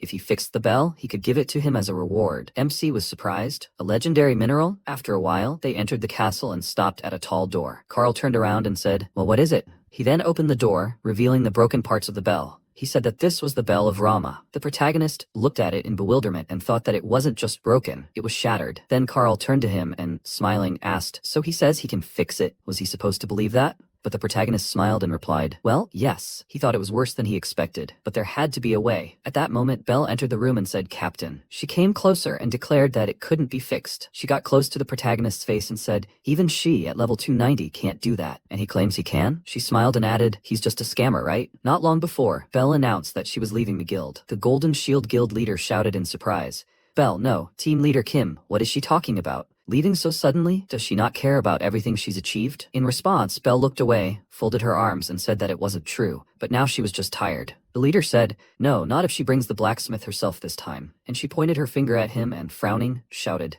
"That's the problem. He's offering 500 million a year to some random player?" He replied, "The blacksmith Jason sold his very first sword for 500 million won. If they get that, the guild will skyrocket." Belle folded her arms and said, "That blacksmith they hired was just trying to make a little extra money, right?" The next one took the collateral and ran away. Then another one won the lottery and disappeared. And then last time, and the one after that. Then the leader clenched his fist and said irritably, "He knows enough." After that, Belle closed her eyes and, putting her hand to her head, asked if he now understood how hard it was for her to clean up all this mess, so he shouldn't try to stop her. And then he looked down and said, since that's what she decided, fine. After that, she headed for the exit and told him not to worry. She wasn't planning on joining another guild anytime soon. The leader called after her. She must know they'll always have a place for her if she decides to return. Sometime later, castle. Belle approached the walls and, looking around, said in surprise, "Oh my god, this village shouldn't just disappear like that." She thought this place had shown her that real people, just like her, weren't just NPCs living here. Once they fix the frame bell, maybe they can stop all this. They need to look at the bell again. In the present, the protagonist pulled back from her and looked at her in surprise. He frowned and asked, "Who is she to say that?" She smirked and said, "A blacksmith of higher rank than him." At that moment, Carl approached them and, with an awkward smile, told them not to quarrel. "This is Belle, the advanced blacksmith he spoke of. Belle, this is Hunsu. He helped them finish off the undead. And now, on top of everything, he says he'll fix the bell. A reliable guy, huh?" Then he laughed loudly and Belle thought, level 38? Helped finish off the undead? And now what? Are you gonna fix the bell? Then she folded her arms and, looking at the protagonist, said that she didn't know what trick he'd pulled. Lout, but that bell couldn't be fixed. He shouldn't even think about profiting from Castle's attack. Hey, him. At that moment, MC walked away and asked what she was even talking about. He approached the table with the shards, and she wondered in surprise, had he ignored her? Then she came closer and wondered if the shards had changed somehow. The next second, a system window appeared in front of her, saying that the frame's bell was filled with holy power, completely destroyed, and beyond repair. She thought she knew it, But at that moment, the protagonist grabbed a hammer, and she thought, no chance. Then the protagonist began to smash the shards, and Belle pointed her hand forward and shouted indignantly, "What is he doing? He has to stop." And he said it was possible, she shouted. What did he say? He looked at her and, smiling, said, "Restoration." He said it was possible, she shouted. Does he even know what an irreparable artifact means? At that moment, a warrior ran into the room and shouted, "Captain, the undead are breaking through." Carl turned around sharply and shouted, "What?" Belle also looked at the warrior, perplexed, and MC looked ahead and thought, "A task?" No. A system window appeared, saying, "The castle territory update has begun. After the update, a new territory will be established." He thought, an update notification. At that moment, Belle covered her mouth with her hand and said, "The castle territory is turning into the land of the undead?" Then she turned around and added, "So this is the end." The protagonist said that's not true. If they forge the bell, they can stop it. She asked, "Forge the bell? It's impossible." He said it was possible. Didn't she want to protect castle's territory? He looked at her as he said this, and she suddenly stopped and noticed he was right. But how? He started collecting the fragments and told her to follow him. The system reported that the frame bell fragment had been added to the inventory. He turned around and, clenching his fist, said that they would protect this place. At that moment, Carl looked at him and shouted, "Hyunsu, he's counting on him. He must fix the bell. He will hold them off as long as he can." MC replied, "Yes, he must trust him." And at that moment, Carl ran out into the street and, raising his sword, shouted to the others not to lose hope. He ran forward and shouted that they must fight to the very end. They must hold out a little longer. They must protect Cassel. After a while, the protagonist and Belle approached the forge. She folded her arms across her chest and, looking at the protagonist, asked, "So, what is he going to do?" He answered, "When he broke the shard and the holy power did not disappear." This means that the holy power is contained in the material itself. He took the shard in his hand and, looking at it, said that he was going to melt it down and forge a new bell. If it was a whole bell, the holy power would become even more powerful, wouldn't it? Then Belle said that she had never seen such skill, and he smiled and said that skill is not necessary to have to fix something. She was surprised, huh? Why use both hands? Then the protagonist suggested straightening the materials first. He began to plunge it into the furnace, and Belle, looking at him, surprised, thought, does he mean he will do it manually? You know their time? Then he asked why she didn't help. He can't handle this alone. Meanwhile, in the control room, Taeseok took a sip of his drink and said they were finished. A system window appeared on the screen, saying the castle territory update was 0 hours 49 minutes 32 seconds. He said the update would now be wasted. Then a worker approached him, folded his arms and asked, "What is he talking about? Was he whining on update day?" He told him to look at the screen. The man frowned at the monitor and asked, "What are you looking at?" And then he was surprised. "What? Because of that blacksmith player?" Then he smiled and said, "No way. A player can't fix it. He shouldn't make him laugh." And at that moment, Soyeon said it wasn't just a player. Meanwhile, the territory update continued. The warriors fought the undead, and Carl swung his weapon and, cutting down another monster, shouted to the others to stop the undead. They shouldn't let them in. At that moment, the warriors began to tremble with fear, and the monsters began to scatter them. At that moment, one of the guys fell to the ground, while a huge ghoul walked towards him and swung its weapon. But at that moment, Carl ran up to him and cut off part of the monster's head. He looked at the warrior and shouted, "Is he okay?" He rose to his feet and shouted, "Captain." He told the others to hold on just a little longer, just a little longer. He blocked another attack from the monster and added, "This is the place where they were born and lived their entire lives. They must protect Castle." At that moment, he clenched his teeth and thought, why now? The next second, his sword broke in two, and the monster in front of him swung its attack and screamed loudly. The captain closed his eyes and, frowning, thought, damn, if this is how it ends. But at that moment, the weapon stopped above his head, and he turned sharply. That sound. The next second, the monster clutched its head, screaming loudly and dropping its weapon. The undead began to blaze and burn, while a bright light emanated from the tower. Carl then looked at this and, smiling, said, "The frame bell, it's fixed." At that moment, a worker in the control room spat out the drink and shouted in surprise, "Is this a joke? Did he really do it?" He pointed at the monitor and, looking at Taeseok, shouted, "What the hell is this? Did the update really fail?" Then Taeseok rested his head on his hand and said that this guy hadn't slept since the countdown to the update began. He was surprised. A whole week? Day 5. He immediately went to the forge in Castle territory. He immediately gathered the city workers and began repairing the frame bell. Then MC began writing down the plan while Bell stood nearby. He said that they needed to smelt everything into raw materials. More precisely, they would extract holy power. While he was drawing up the plans, he tasked Bell with leading the workers and supplying the battlefield. Then the system announced that the creation of a custom divine item was beginning. He said that he would then use his skill to maximize its effectiveness against the undead and evil forces and add properties that deal direct damage. He sighed loudly and then ordered the workers to turn up the heat. He thought, with a single will, to protect the territory of Castle. At that moment, the workers were smelting the metal, and one of them shouted that he said that the metal must be melted thoroughly. The protagonist thought, if everyone worked as one. The workers shouted, No impurities. They must all focus. They must do everything to protect everyone at home. He thought that it would be filled with even more holy power. After that, day 4, Belle watched as the protagonist smashed the mold into which the bell was poured. On the 3rd day, the workers were resting, and on the last day, Belle suddenly opened her eyes and, rubbing them, asked in surprise when she fell asleep. Then she looked around and noticed the protagonist finishing the bell. She thought, unbelievable. He'd been working on that bell for days without sleep. At that moment, a system window appeared in front of her, saying, "The apprentice title shines." She witnessed a master blacksmith at work. She cried out in confusion, "Master blacksmith? This guy?" The system reported that her advanced blacksmithing proficiency had increased by 20%. Then the protagonist turned around and smiling said, "It must have been quite noisy, but she slept like a log." She clenched her fists and cried out, "She hasn't slept this long." He looked at her in surprise, then placed his hand on the bell and said they were almost finished, so she should wait a little longer. Then she looked down and asked,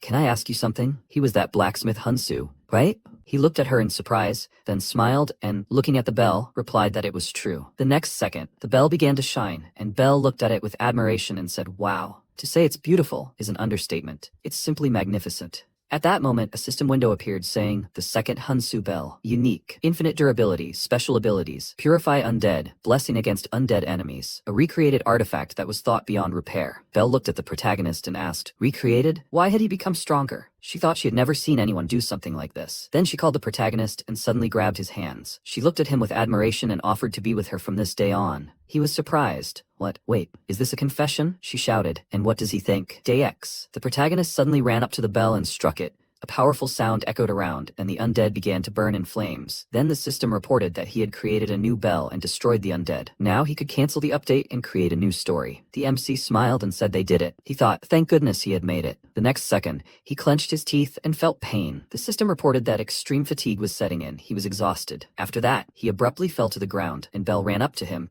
worried, and started calling. She screamed, "Hunsu, is he okay?" The system reported that the frame bell repair quest was complete. Then, Belle lifted the protagonist, holding his head, and the system reported that the rewards had been changed. Meanwhile, discussions began on the forums. "Hey, do they know that blacksmith Hunsu? What the hell, nerd? Lol. Really lol. Why did the Castle territory update fail? Huh? Yes, he knows. This is the one who made Hunsu's first signature sword? Oh, so this is that Hunsu? Wow, so it was he who fixed the frame bell?" The number of subscribers began to grow. After some time, the protagonist woke up from a bright light. He covered his face with his hand and shouted, "Why is it so damn noisy?" Then a system window appeared in front of him, which said, Hunsu's Forge. Subscribers, 101,655. He shouted in surprise, "How many?" He abruptly sat up in bed and widened his eyes in surprise, looking at the system window. He asked, "Is this even real?" He thought, good thing he engraved Hunsu on the bell. Now everyone who visits the Castle territory will see this bell. And then he heard a voice behind the door. "Mr. Hunsu, can I come in?" Carl smiled and said, "The savior of their territory has woken up." He came at the Lord's behest to present the reward for creating the bell, 330,000 gold. With these words, he threw down the bag, and the system reported that he had received 330,000 gold. MC thought in surprise, 330 million? With that kind of money, he could even contact that person. After this, Render entered the room and said that the savior was worthy of a reward of such a level. He placed an open chest in front of the protagonist and said that it was a gift personally from the Lord. The protagonist looked at the contents in surprise,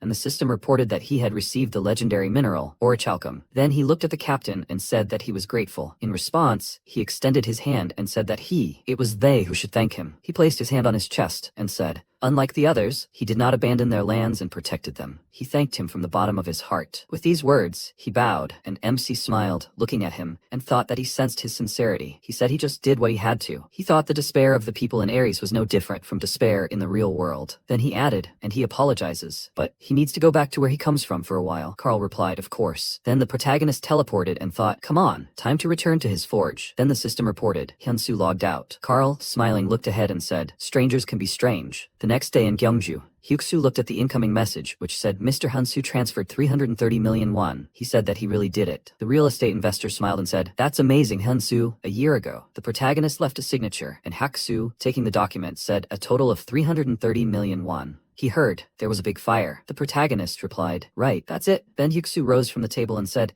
still, this should be enough to pay the hospital bills, so he should hang in there. It's time for him to go. After that, the MC asked if he could buy the forge back. He looked at him in surprise and asked, what again? The protagonist's hands trembled, and he said, if he could somehow save up the money, would he sell the forge back to him? He replied that buying back a burned-out forge would be like throwing money away. If he needed a forge, he'd better buy a new one. But the protagonist said, no, it had to be their forge. Tears streamed down his face, and he added that this place held memories of his father. Then the real estate investor frowned, looked at him, and thought, for a property like this, even if you work yourself to the bone. Then he said, 1 year. He was giving him exactly 1 year, but he must remember, as soon as a year passes, he will sell it to the first buyer. Then the MC looked after him, and bowing sharply, shouted that he was very grateful to him. He replied that he would wait for a call. In the present tense, the protagonist looked at him and said that frankly, he knew he was asking the impossible. A year was only an approximate time frame. Such a property could be sold at any moment, but he really kept his promise. If he doesn't mind, may I ask why he is so kind to him? After that, Hyuksu put his hand on his shoulder and said that he was the first one to ask for a buyback after the sale. He just wanted to support such a person. After that, the MC bowed and shouted that he was grateful to him, and he replied that it was not worth it. He should thank him for keeping his word. Then the protagonist closed his eyes and thought that he did not have to give up the forge. He should thank him. Then he added, by the way, does he by any chance know a game called Ares? He looked at him and then laughed and said, of course, who hasn't heard about that by now? And the protagonist awkwardly scratched the back of his head and said, exactly. He's actually a blacksmith in Ares. Hyuksu folded his arms and asked, really? It's the perfect job for him. And the protagonist said, so as a gift, he wants to forge an artifact for him. He said, oh, then can he make him something to order? Does it matter what the effect, type, or level? MC smiled and said, of course, he will do whatever he wants for him. After a while, the protagonist entered the pub and started looking around, and then noticed Belle, who was sitting at a table and waving at him, said, this way. He sat down at the table opposite her. She smiled, looking at him, and noted that they first saw each other since the incident with the undead. He answered, yes, that's right, and she asked, it's not that easy to find him. Did he know? In response, he awkwardly apologized. She laughed and said she was just joking, and then she said she would introduce herself properly. She was Golden Shield's chief strategist, the one who made Golden Shield what it is today. And that day, she was sure of one thing, that one day he, Hunsu, would become one of the best players, so she would get straight to the point. When he eventually created a guild, she wanted to be the first member. With that, she extended her hand forward, and the protagonist asked, hadn't she just recently called him a cheater? In response, she awkwardly apologized and said, but honestly, anyone would have made a mistake in that situation. That's not the point right now. Then the protagonist shook her hand and said that he was just teasing her. He was also happy to work with her, but first. The next second, Belle abruptly stood up and shouted, what did he say? He's going to meet the Sword King of Barad, one of the 10 legends? The protagonist tasted the dish and replied, that's right, he's participating in the Goyard tournament. He'd heard that Barad himself would present the prize to the winner. She put her hand to her head and, lowering her head, said, that's true, but rising stars from all over the world come to this tournament. It's no joke. He looked at her and said, that's exactly why he should win. She looked at him and shouted indignantly, how can he say that so calmly? Then he told her not to worry. He smiled and added that he would simply strive for the top, using his strengths. She looked at him in surprise, and then he asked, by the way, isn't she going to eat? To which she replied that she didn't want to. The day of the tournament, Goyard, the host, riding a dragon, flew over the stadium and then shouted, welcome to the Goyard tournament. Bakel shouted, the tournament will begin as soon as he steps off this stage, and soon they will all face monsters. Then he frowned, looking down and added, they may not be able to see him, but His Highness is watching over them, so they must behave with dignity. May good fortune be with them. At that moment, the players in the arena began to rejoice, and the system announced that the tournament had begun. The next second, the ground beneath the players trembled, and they turned around in fear, noticing how a huge stone monster erupted from the ground. A system window appeared in front of them, telling them that they must survive the golem's onslaught. The time limit was 1 hour. At that moment, one of the guys shouted, he must show himself. The big guy. The guy next to him shouted that he knew the first opponent would be a golem. Then they ran to the attack and shouted, forward. The system announced the first trial of the tournament. Whoever defeats the stone golem will receive a reward. A level 109 stone golem stood before the players. It raised its head, growling loudly. At that moment, a swordsman rushed forward and said in fear, wait, was the golem always this high a level? The guy next to him asked, are you scared? The first round should be easy. But before he could finish speaking, a huge stone fist flew at his body, and the system reported that his health had reached 0%. He would be forcibly disconnected from the system. At that moment, the player clenched his teeth and shouted, hey, is he okay? But the next second, the monster crushed him too. People around him screamed, they have to dodge. The system reported that his health had reached 0%. He would be forcibly disconnected from the system. Then the mage shouted in fear, what? This is completely different from what they were told. Then the warrior covered himself with a shield and asked, how are they supposed to defeat this creature? Meanwhile, Beekle ran down the corridor and thought, damn it, this tournament is a complete failure. A stone golem from a high-level tournament had gotten here by mistake. He ran past a worker and shouted that now was not the time for greetings. He thought that if this continued, all the outsiders in the tournament would be killed. He ran to the doors where guards stood, shouting that they must let him in. He urgently needed to see His Highness. They looked at him in surprise and asked, Lord Bekel? But His Highness had not yet given permission. The next second, Bekel abruptly opened the door and shouted, His Highness, they must stop the tournament immediately. But Barad, sitting on his throne, rested his hand on his fist and said, Request denied. He was surprised. What? But he asked. He still didn't understand what was going on. He looked at the magic ball and told him to watch this warrior closely. At that moment, MC fired an arrow, which only grazed a small part of the golem's head. The system reported, Hyunsu's third creation, return. The protagonist grabbed the arrow, and the system reported that it was returning to the user, an orichalcum short arrow. At that moment, those watching were surprised. Did that arrow just return? A boomerang arrow? Then the protagonist took aim again and thought, so that's it, a reward from castle territory. Just think, it's legendary orichalcum, excellent stats as he expected. He then fired another arrow and thought he'd hit the target, and then one of the players dodged the arrow and shouted, hey, be careful, unless he wants to die, of course. In response, the protagonist apologized. Then the golem raised its head, and the system reported that the stone golem had been stunned for 4 seconds. The protagonist stood in front of it and shouted, the stone golem is stunned. The remaining players rushed to attack, shouting that this was their chance. Attack. They struck from different directions, and then the golem raised its leg to take a step. The players began to scatter and shout, watch out! The next second, one of them shouted, we need to hold on just a little longer. It's over. Hey, he has to run. At that moment, a huge stone fist was approaching the protagonist, and the other players began to dodge. But the protagonist shouted, change weapons. He was in the smoke that cleared around him, and he said, it's not over yet. He blocked the monster's attack, holding his sword in front of its fist. Then he prepared for another attack. But suddenly his sword shattered, sending him flying far back. At that moment, Bakel said, Your Highness, they must stop the tournament immediately. This participant also seemed to be at his limit. But Barad closed his eyes and then, perplexed, looked into the magic ball and saw part of the sword pierce the golem. After that, the system reported that the god's emergency creation was complete. The Damascus blade could cut stone. He defeated the stone golem. The god's emergency creation, and the Damascus blade disappeared. He leveled up. The MC looked at the system windows that appeared and said in surprise, wow, he leveled up 14 at once. Then a player approached him and said, it can't be. He really won? The protagonist looked at him and asked, weren't they supposed to defeat him? He shouted, how could they defeat him with such a level difference? They were told to survive. Then he raised 3 fingers and added, the trial itself consists of 3 stages, so the balance has already been upset. He wasn't released, so they could defeat him. In response, the protagonist smiled awkwardly and scratching the back of his head said, I see. Then he said, by the way, why does he feel so bad? The next second, his eyes began to close again, and he fell to the ground. The players gathered around him were surprised. What, did he lose consciousness? It doesn't look like he was kicked out of the system. Are they just going to leave him? What about the tournament? Is it still going on? By the way, how many times did that player change weapons? He thought he was a jack of all trades, but he turned out to be a master of weapons.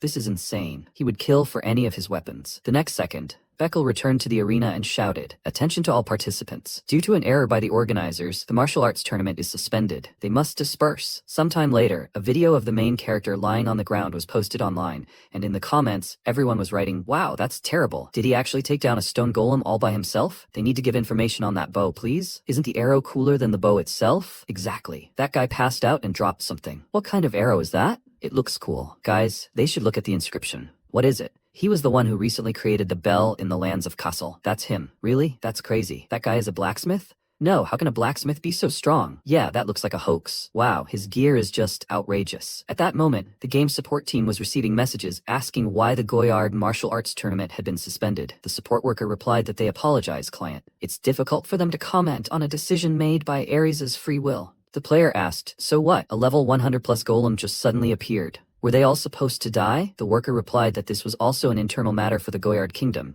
so they couldn't give an answer. He asked, what could he even tell him? In response, the support worker apologized. And then Soyeon smiled awkwardly and then, slamming her head on the table, said, team leader, they have a big problem. Taeseok was typing at the time and asked, what else? He was busy right now. She swiveled in her chair and said that the Goyard martial arts tournament had been suspended. He said he knew it would happen. But so be it. She shouted that it wasn't that. Barad summoned Hansu. Taeseok looked at her in confusion and, spitting out his drink, shouted, what? It would take time for them to sort out the tournament and everything else. Had they met yet? She replied, yes. Hansu is currently heading to the reception hall. After that, Taeseok covered his face with his hand and said they were finished. It looked like another sleepless night awaited him. Soyeon desperately said that she wanted to go home. Then Taeseok stood up and said that this player was so otherworldly that he didn't understand him. She agreed with him. What would happen if Hyunsu fulfilled Barad's request and reached the maximum affinity level? What did he think? He replied that he would master the sword art of the King of Swords and become the strongest blacksmith. Then he folded his arms and added, of course, it won't be easy. Everything depends on Barad's free will. Soyeon said she had a feeling he would succeed. These are just silly worries, right? He told her not to say such mean things. The next day, MC was walking down the castle corridor and thought that he would meet Barad sooner than he thought. Then he knelt before the throne, and Barad told him to listen, stranger. Usually, the award is presented in front of everyone, but he asks to understand that they skipped the procedure due to an unforeseen incident. Everyone acknowledges his magnificent battle yesterday. Warrior, he must accept this. He walked forward and said that he awards him a reward of 13,000 gold. The next second, the protagonist said, His Majesty. He heard that he was looking for him. He frowned and asked, What? And then the protagonist began to climb the stairs. The guards shouted, Ugh, such insolence. No matter how rare a warrior he is, this cannot be tolerated. How dare he interrupt His Majesty, as if His Majesty would be looking for someone like him. Then the protagonist placed his hand on his chest and said, Blacksmith Hyunsu, it is he. The guard shouted, Insolence. How dare he speak to His Majesty like that? His Majesty, he begs your pardon. He will throw this man out immediately. Then Barad raised his hand and ordered them to stop. He extended his hand forward and declared that he was the guest he had been waiting for. The protagonist then bowed and greeted him, His Highness Barad. He told him not to rush. The protagonist folded his arms across his chest and said that the journey here had not been easy. The Sword King replied, He knows why he called him. He answered affirmatively, to entrust him with forging a sword, didn't he? He smiled and said that was correct. Even the kingdom's best blacksmith, even the master of the sword tower, couldn't handle this order. And yet he wants to know why he can trust him. The next second, he released a powerful energy, and the protagonist said that he came here believing only in his own skill. Then Barad laughed loudly and shouted, How brave. Good. And Beckel said in surprise, Your Majesty. And he told them to bring what he had prepared. His subordinate replied, Yes. He said that he would count on his confidence. After that, the subordinate approached the protagonist with an open chest. A system window appeared in front of him, stating that 100-year-old cold steel is a special ore that has absorbed cold for 100 years. It has fire resistance and ice properties. MC's mouth dropped open in surprise and thought, This mineral is straight out of a martial arts novel. Then Hunsu said he needed a sword of epic rank or higher, and if he succeeded, he would give him whatever he desired. But if he disappointed him, he would never set foot in the Goyard Kingdom again. The next second, the protagonist held a chest in his hands. He looked at the system window that appeared, which stated, Quest, Royal Commission, Rank S, Condition, Recognition of the King, Reward, any wish granted by Barad. Failure, exile from the Goyard Kingdom. Description. The Sword King Barad of the Goyard Kingdom has commissioned him to forge a sword. He thought a chance to ask Barad for anything. Then he smiled and said that he definitely wouldn't let him down. He thought he would definitely succeed. After some time, he began to work in the forge, and, looking away, thought he felt a stare boring into his back. Behind him, leaning her back against the wall, stood the vice captain of the Goyard Kingdom's knights, Bella, level 301. He sighed and thought, even though he was an outsider, it was perfectly natural to have someone oversee him so openly. He shook his head and thought it would be strange if they trusted him right away. Then Bella told him to pretend she wasn't there. He should focus on work. Yes, he smiled awkwardly and asked, was it that obvious? She answered in the affirmative, then frowned and thought, who did he think he was? His Majesty had given him one last chance, hadn't he? Let him just try to fail. Then MC wiped his sweat and thought about the pressure. Then he noticed a system window appear, which said, Doorbell. He looked surprised, then turned around and, scratching his head, said, I think something happened in the real world. Can he step outside for a minute? Bella nodded in response, and a few seconds later, the protagonist emerged from the capsule, approached the door, and said she could come in. The landlady stood at the threshold and said, Oh, Hyunsu, he's home. He greeted her and thought, Landlady? He asked what brought her here. She said they'd decided to sell the house. Her husband had been unemployed for a long time, so they needed to figure things out somehow. He asked her not to apologize. He should be the one apologizing, after all. She'd been renting him a room cheaper than everyone else, and he'd even missed a few payments. When did he need to move out? She replied that he needed to move out within 2 weeks. She was already embarrassed to look him in the eye, Hyunsu.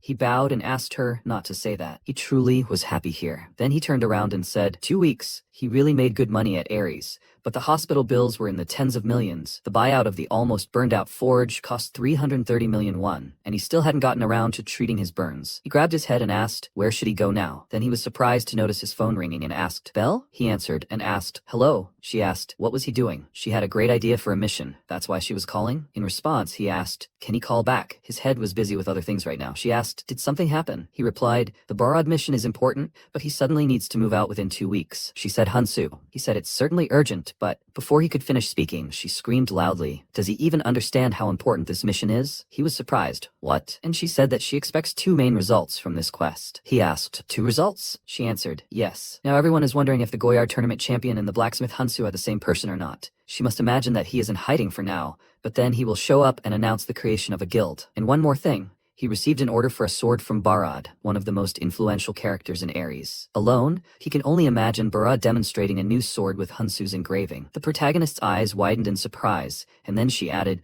at that moment his value will skyrocket. She said that she would support him. Then he clenched his fist and thanked her. She helped him come to his senses. He will do everything in his power. He clenched his fist and she said, "Go." After that, he returned to the forge, when suddenly Bella grabbed his hand and shouted, "Hey, why did he only come back now?" He wondered what happened. She said, "His Majesty Barad is trapped in the dragon's lair." The protagonist was perplexed. His Majesty Barad is trapped? And then he thoughtfully asked, "Where exactly?" She put her hand to her head and asked. He was surprised, not even knowing where it was. Then she sighed and added, "There is no time, so she will explain everything quickly. The Lair of Flame is a general name for the lands where fire monsters live, and among them is the Dungeon of the Ifrit, from which no one has ever returned alive, except His Majesty Barad." The protagonist asked why he needed to go again to the dungeon he had already been, and without taking the sword he ordered from him, she answered, it was because the target of his revenge was there. He asked, "The target of his revenge?" At that moment, in the Lair of Flame, Barad shielded himself from the stream of fire behind a stone wall, and clenching his teeth, thought, almost there. Now all that remained was to pass through these gates. But then again, even this sword isn't enough. With these words, he looked at the melted sword, then tossed it aside and thought, at least his men were able to retreat safely. Even if reinforcements arrived, it would take at least 3 days. Then he leaned his head against the wall and said, perhaps it was worth waiting for that stranger to finish the sword. He thought, if only his son, Ban, were still alive. Hansu, he would now be about the same age as this young man. At that moment, he began to remember his son, the moment when he said, "Father." Then he crouched down next to him and shouted, "Ban, why did you come here without saying a word?" He replied that he thought that if he cleared this dungeon, he would finally become a son he would be proud of. But it seemed he was too weak. He apologized. But Barad, with tears in his eyes, shouted at him not to apologize. "Ban, he must hold on." He said, "I'm so sorry, father," and more. Barad grabbed his face and asked, "Ban?" He must stay with him. He called his son again and again, holding him close. In the present, he grabbed the hilt of his sword and thought, it was worth waiting for the stranger to finish the sword. But he wouldn't let the Ifrit slip away. He'd been waiting for it to appear for years. He clenched his teeth and thought, I must catch it. Then he walked forward. Meanwhile, Bella said, since the prince died, His Majesty has tried everything to catch the Ifrit. But the Ifrit has never shown itself so easily. This could be the Lord's last chance. Frankly, it's hard to trust a stranger like him, but if His Highness trusted him, then there must be a reason. With these words, she looked away, then bowed and cried out, like a knight of the Goyard Kingdom, please, he must save His Majesty. The next second, a system window appeared in front of the protagonist stating an urgent quest, a sword that will save the king. Rank S, requirement accept requests, reward too dangerous to disclose, penalty for failure, Barad's death. Description: the Sword King, Barad, is locked in the lair of the Ifrit. He must forge a blade capable of saving him. MC thought he hadn't expected Barad to go through so much.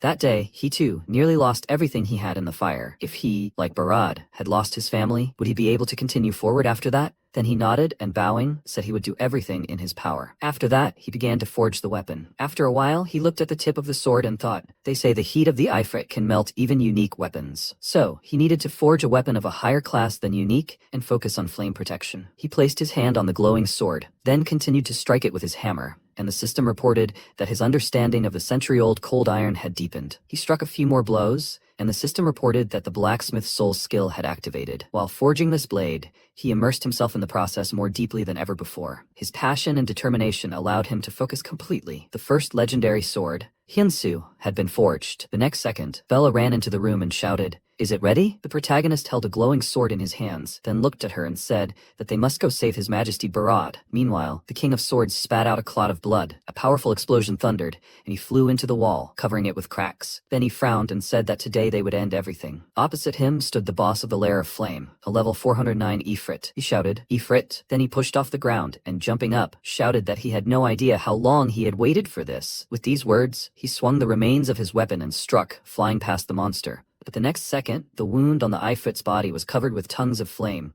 and then he pointed the fiery weapon at the King of Swords. He began to run in the opposite direction, and streams of fire snatched his weapon, melting it completely. He thought, a sword? Then the Ifrit concentrated fire in his hands and then swung the weapon, spreading fire around. And then Barad frowned from the streams of fire and cried out loudly. In response, the Ifrit began to laugh, and Barad began to rise to his feet and said, damn, this is still a failure. The next second, he looked ahead in surprise. 2 swords were stuck into the ground next to him, one fire and the other ice. He looked to the side in confusion, noticing a wall of ice. MC was breathing heavily, and Bella shouted, His Majesty, he must use the sword. The next second, Barad grabbed the weapon and a system window appeared in front of him, which said, Barad's personal sword Hansu, legendary. Special abilities, plus 343% fire resistance, plus 194% ice damage, plus 397% ice damage against fire monsters. Active skill, Ice Flower. Description: Hansu's first legendary work, custom made for King Barad. The protagonist smiled and told him to try it. The next second, the King of Swords swung his weapon and sent an ice flower forward. Ice spread around, and the Ifrit began to scream loudly. Then Barad began to circle around it from the wall and swinging to strike, shouted, "It's over!" He swung his sword, cutting the monster's body in two. The others watched what was happening, and then the system reported that he had defeated the boss.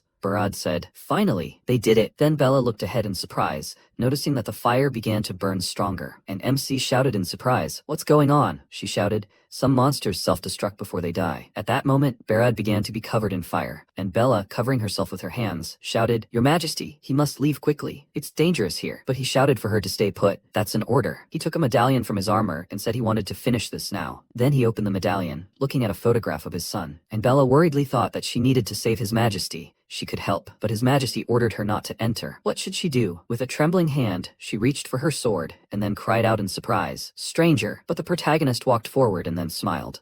He turned and said that he would go and save his Majesty. The system reported an emergency divine creation, creating armor with fire resistance. He walked forward, wiping sweat from his face, and then, noticing Barad, cried out, "Your Highness." He told him to leave, stranger. He had already done more than was required. MC came closer and said that he could not. He came to escort him, his Majesty. But he continued to kneel and said that he would not leave. The protagonist asked if it was because of the necklace's owner. He replied that it was true. It was because of him that his son had left this world. How could he live after that? And at that moment, MC frowned and asked if he thought the necklace's owner would be happy about that. And Barad was indignant. How dare he? He wouldn't understand. No one would understand. He grabbed the protagonist by the clothes and shouted, the bitterness of losing a child through his own fault. How dare he even talk about that? And the protagonist frowned and said, yes, he would never know this pain, but he could say this. He, too, almost lost someone close to him. His father was in a coma. Every day he prayed for him to open his eyes, but now he was just glad he was alive. In any condition. He thought his son would feel the same. At these words, Barad let him go, and then the protagonist leaned on his shoulder and asked him to let his son go. He said, Ban. He's asking for forgiveness. He's apologizing, Ban. A tear rolled down his face and he added his stupid father was wrong. And then the protagonist put his hand on his shoulder and said that he must live. His Majesty. He looked into his eyes and asked, shouldn't he be a father his son could be proud of? He replied that he was right. He shouldn't be a father anyone should be ashamed of. Then he looked up, smiled, and said that they should go. After that, he put his hand on the protagonist's shoulder and they approached Bella. She ran towards them and shouted, stranger, His Majesty is in danger. And he said that His Majesty is fine. The next second, the system reported that his health was depleted, forced logout. He smiled and said that he would be back soon. And at that moment, Bella ran up to the King of Swords and held his hand. He said, Hunsu, this guy saved him. Then he fell to the ground and Bella shouted, Your Majesty, he must come to his senses. Your Majesty. After a while, the system reported that due to a forced exit, his level had been lowered by 1. A tear streamed down the protagonist's face, and he thought, he will move on, father. Falling asleep, Barad found himself on a grassy cliff, at the edge of which stood a young man. Turning around, the young man called him father with a smile, and his eyes widened in surprise. It was Ban. He asked in shock, is it really him? His son? Ban ran up to him and said that he had come to say goodbye. Barad immediately grabbed his hand and worriedly asked, what is he talking about? Unwillingly, he burst into tears, and his son said that as that guy Hunsu had said, he wanted him to be happy, so let him live for himself now. Watching his body dissolve in the sunlight, Barad tearfully shouted his name several times, trying to reach him, and then woke up. Seeing him rise, the servants immediately rushed to him and worriedly said that he had been unconscious for 3 days. Is he okay? Barad said that Ban had come to say goodbye. He looked at his shaking hand and said that it was that guy. He needed to see Hunsu, and immediately, when the time for the meeting approached, he came to the reception room and waited, and finally Hunsu was brought in. He immediately knelt before the king in greeting, and the king asked him to stand up with a smile. MC asked how he was feeling, and he told him that he was fine. Let him come and sit opposite him. He called him because he wanted to ask him something. He waited until Hunsu sat down and said that he knew very well that outsiders were immortal creatures who were reborn even after death, but that didn't mean they weren't afraid of death. Why did he risk his life to save him? He answered him that there were 2 reasons. First, he carried burdens similar to his, and he hoped that he would continue to live. Barad touched his chest, thinking about this, and asked what the second reason was. He awkwardly replied that he was confident that His Majesty would reward him generously. The king looked at him slightly surprised, then smirked and remarked that this was quite presumptuous. MC smiled awkwardly, and Barad said that he was right. He was going to reward him generously anyway. He handed him a scroll, and said that this was payment for the sword he forged. When Hunsu revealed it, the system informed him that he received 1 million gold, which greatly surprised him. Seeing his reaction, the king said that this sword saved his life. Isn't it worth the price? MC immediately stood up and bowed to him 90 degrees, thanking him, and he sternly ordered him to sit back down. As he said, from now on he will try to live his life to the fullest. so that he will not be ashamed when he meets Ban in the afterlife, and he hopes he will do the same. Let him live for his father, who will wake up one day. And also, could he visit him from time to time? He was interested in hearing about his life and the people he would meet. He agreed and said that he would also like to hear His Majesty's stories. The king extended his hand and asked, since he had given him great insight, could he call him friend? Because of this, Hyunsu was surprised. The system informed him that his friendship level with Barad had reached the maximum. The blessing of a friend was now with him. MC shook his hand without further thought, because becoming a friend of an NPC like Barad was an honor for him. Barad stood up and said that in honor of friendship, he wanted to pass on his swordsmanship to him. Hearing this, the Knight Commander, Benson, indignantly called out to him and asked, is he going to pass this on to an outsider? Didn't he appoint Lord Rod as his successor and begin his training? One must be worthy to adopt his art. To inherit his swordsmanship requires qualifications. The king waved his hand and said he wasn't going to teach just anyone, then glanced at Hyunsu, who saw a system window appear with a quest to obtain the S-rank skill, the swordsmanship of the King of Swords. This quest is only available to those who received Barad's offer. Failure will result in a penalty, a decrease in his friendship level with Barad. Not everyone can master the swordsmanship. He needs to land at least 3 successful hits on the Knight Commander, Benson. Barad told him with a smile that the Knight Commander would test his abilities. Having received 2 days of rest, the first thing MC did after logging out was spend the reward to pay his hospital bills. Then he found a new place to live and thanked the landlady, who forgave him the rent. After all this, he called Jihoon and invited him to dinner, and Jihoon asked if he wanted to buy him beer from the convenience store again. But when Hyunsu took him to a restaurant and ordered beef, he was very impressed. Watching the meat fry, he asked with anticipation, is this really Korean beef? He confirmed it, and Jihoon immediately began eating, saying that now he'd seen it all. Hyunsu was treating him to Korean beef. It was simply incredible. His friend said that he'd simply done so much for him, so he wanted to treat him to something decent. His words made Jihoon uneasy, and seeing him take out some kind of package from under the table, he asked, what is this? The MC said with a smile that it was a gift for him. He unpacked it, slightly confused, and inside were super fashionable branded shoes. He exclaimed in shock, where did he get the money for this? He was really giving this to him? The MC said that he'd wanted them for a long time. It was his gift, and the money for the capsule he gave him, he had already transferred to his account. The guy was surprised when he managed to do this, and happily thanked him for such a gift, and he smiled and mentally said that it was all thanks to him. His life was finally starting to change. He said that actually, he should be thanking him. The guy didn't understand what he was talking about, and then he shoved a piece of beef into his mouth and told him to just shut up and eat. When Hyunsu returned to the game, he began to complete the task. The king, the Knight Commander, his deputy, and Hyunsu gathered in the arena. Bella announced the start of the fight, and Benson told Hyunsu to get his weapon out.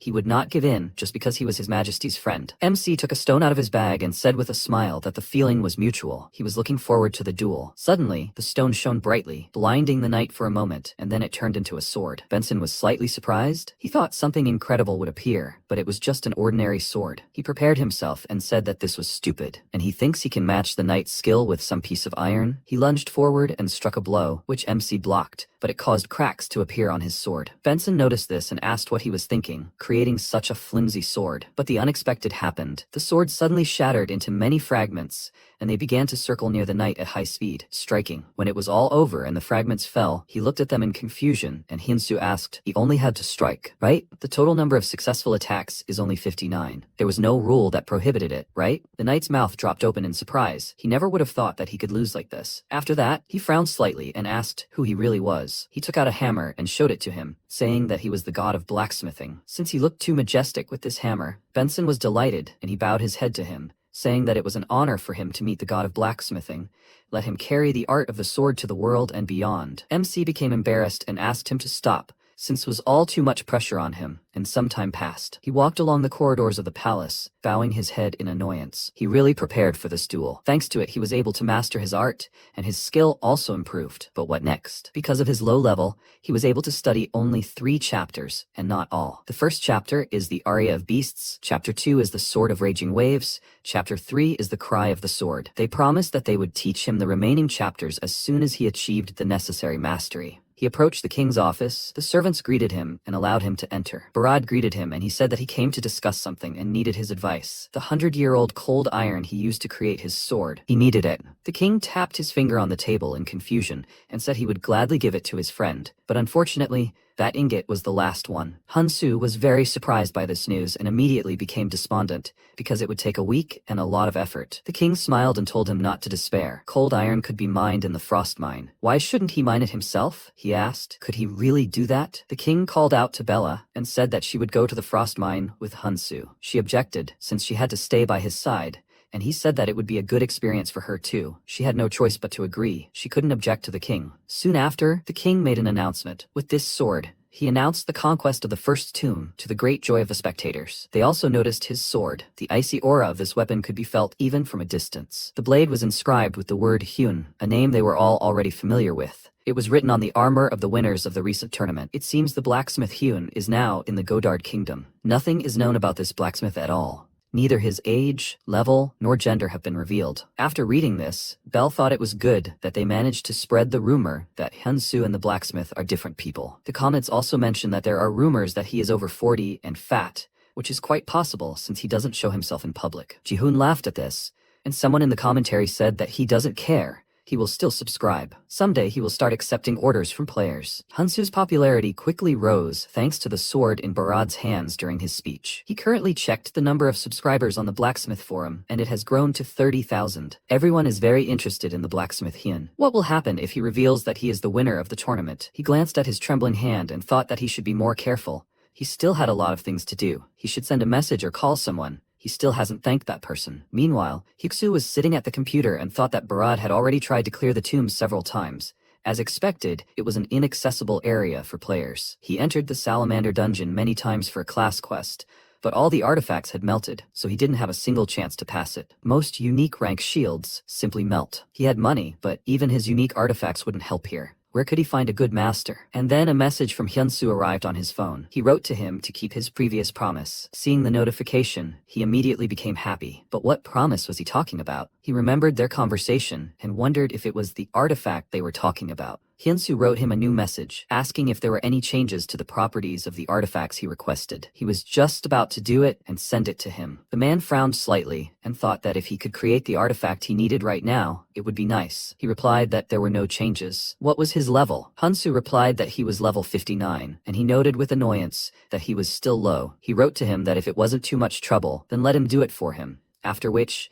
he put the phone aside and thought that, be that as it may, the guy was promising, so he could count on him. He returned to the computer and, seeing the news about the Barad sword, thought maybe he should send an order to the blacksmith Hyun too, but he heard that he didn't even take orders from high-ranking people, and he certainly wouldn't accept one from someone like him. But he was running out of time for the class transfer quest, so he should at least try. Time passed, and Hyunsu and Bella reached the ice mine, the sight of which amazed him. The system notified him that he was the first user to enter the ice mine, and his experience would be doubled for a week. He smiled and thought that he liked the title of being the first to enter, plus, it also gave experience. He looked at Bella and asked if she had been here before. She answered without much enthusiasm that this was her first time here too, and he smiled awkwardly, noting that it was a terribly cold and desolate wasteland. They descended into the mine, chatting about something, and one of the workers asked how they got here. It was forbidden to enter here without permission. Bella showed him her documents and introduced herself, saying that she entered with the permission of the royal family. At the mention of the royal family, the guy's eyes immediately sparkled with delight, and after examining the document, he exclaimed, "Is this the royal seal?" He had never seen anything like it. He immediately became much friendlier and told Hyunsu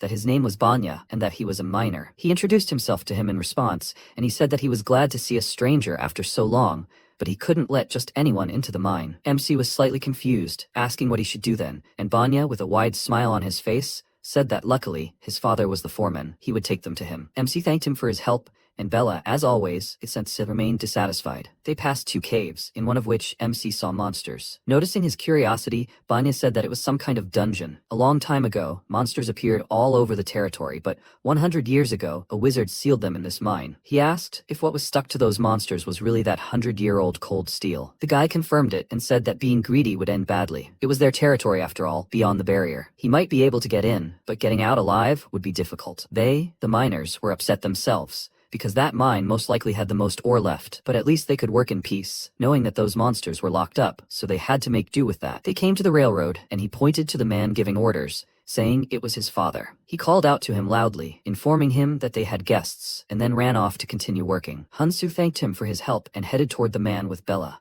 while Banya quickly hid behind the nearest ore cart and began watching them, wondering why strangers would venture so far. When the two approached his father, he looked them over and asked, "A royal knight and an outsider?" His name was Rek, and he was level 231. He remarked that it was a rather strange combination. What brought them here? MC answered that he was looking for an ore that was better than cold steel, even better than any other. Rek asked, "Ore that better than cold steel?" He confirmed this and asked if he happened to know of such an ore. The man looked him over and thought that such an ore existed. But why would he tell anyone about it? Especially not to some greedy outsider. If word got out that there was something like that in the ice mine, everything here would definitely descend into chaos. But this outsider had come with the royal family's permission. Is there a way to extract and hide all the ore here? He asked if he had ever mined ore. He shook his head, denying it, and he said that miners usually extract 3 pieces of ore a day. If he can extract 40 pieces in a week, he will share the information with him. After that, a system window popped up in front of Hyunsu with a task. Extract 40 pieces of ore in a week. If the task fails, he will not know about the ore superior to 100-year-old cold steel. Rex smiled and asked, "So he will accept his offer?" MC confidently clenched his fist and asked, "What if he extracts more than 40? He let out a chuckle and said that will not happen, but if suddenly he succeeds, he will extract this ore for him himself. Let him remember that he cannot have the support of his comrades." Hyunsu asked, "Is he promising him this?" He promised him without hesitation and said that then they will see each other in a week. After this, Rek turned to the minecart and shouted his son's name loudly, saying that he knew he was there and that he should come out. After this, he grabbed him and dragged him away,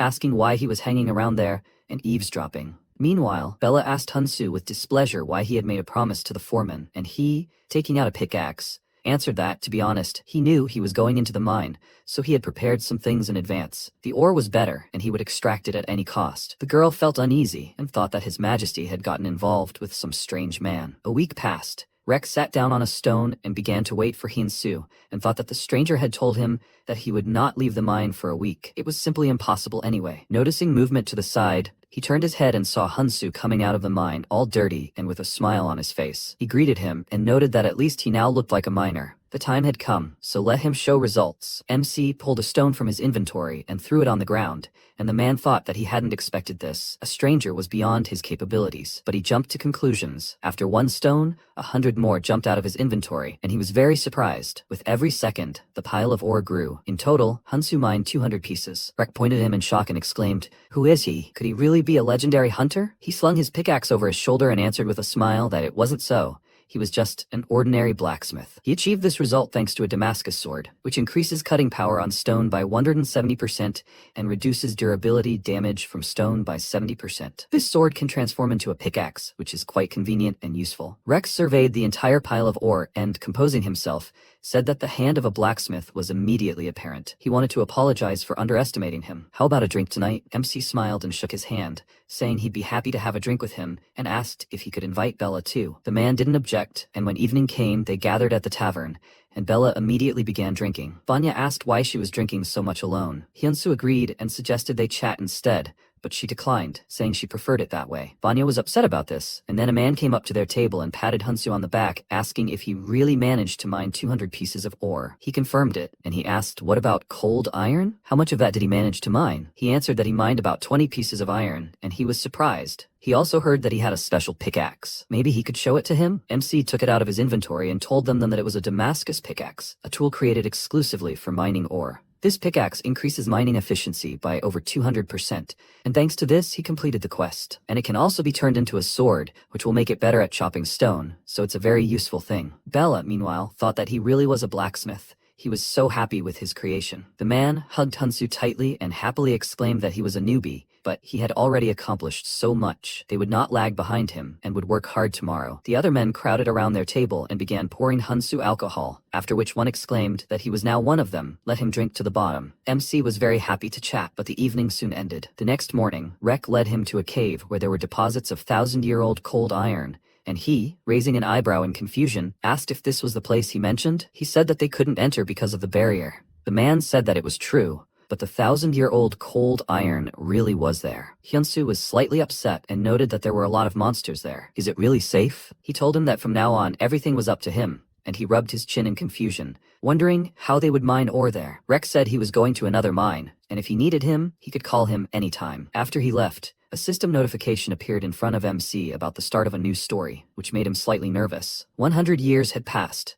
and the power of the mage who had set up the barrier had weakened. The monsters trapped here for 100 years were now enraged. The barrier would be broken in 3 minutes. Hansu immediately rushed to the foreman and warned him that the barrier was about to collapse, and they needed to evacuate the miners before that happened. Rek, with a puzzled look, said that couldn't be true. After all, the barrier had stood for 100 years, and there had been no problems. Then a roar was heard, confirming MC's words. Everyone froze and looked up, and the mine began to collapse, and rocks hit several miners. The foreman, helping his comrade up, exclaimed that the mine was collapsing, and they should flee from here immediately. Hyunsu waved his hand and told everyone to evacuate. The monsters would soon break out. The man who had been drinking with him yesterday told him to go first. They would first save those inside and then leave. His colleagues agreed with him and told them to go first. They couldn't abandon their comrades. Rek firmly said they were right. They couldn't leave. Most likely, special magic had triggered the collapse. They would save the people trapped inside. MC looked down and thought that according to the task, the barrier would soon fall and the monsters would break out. What should they do?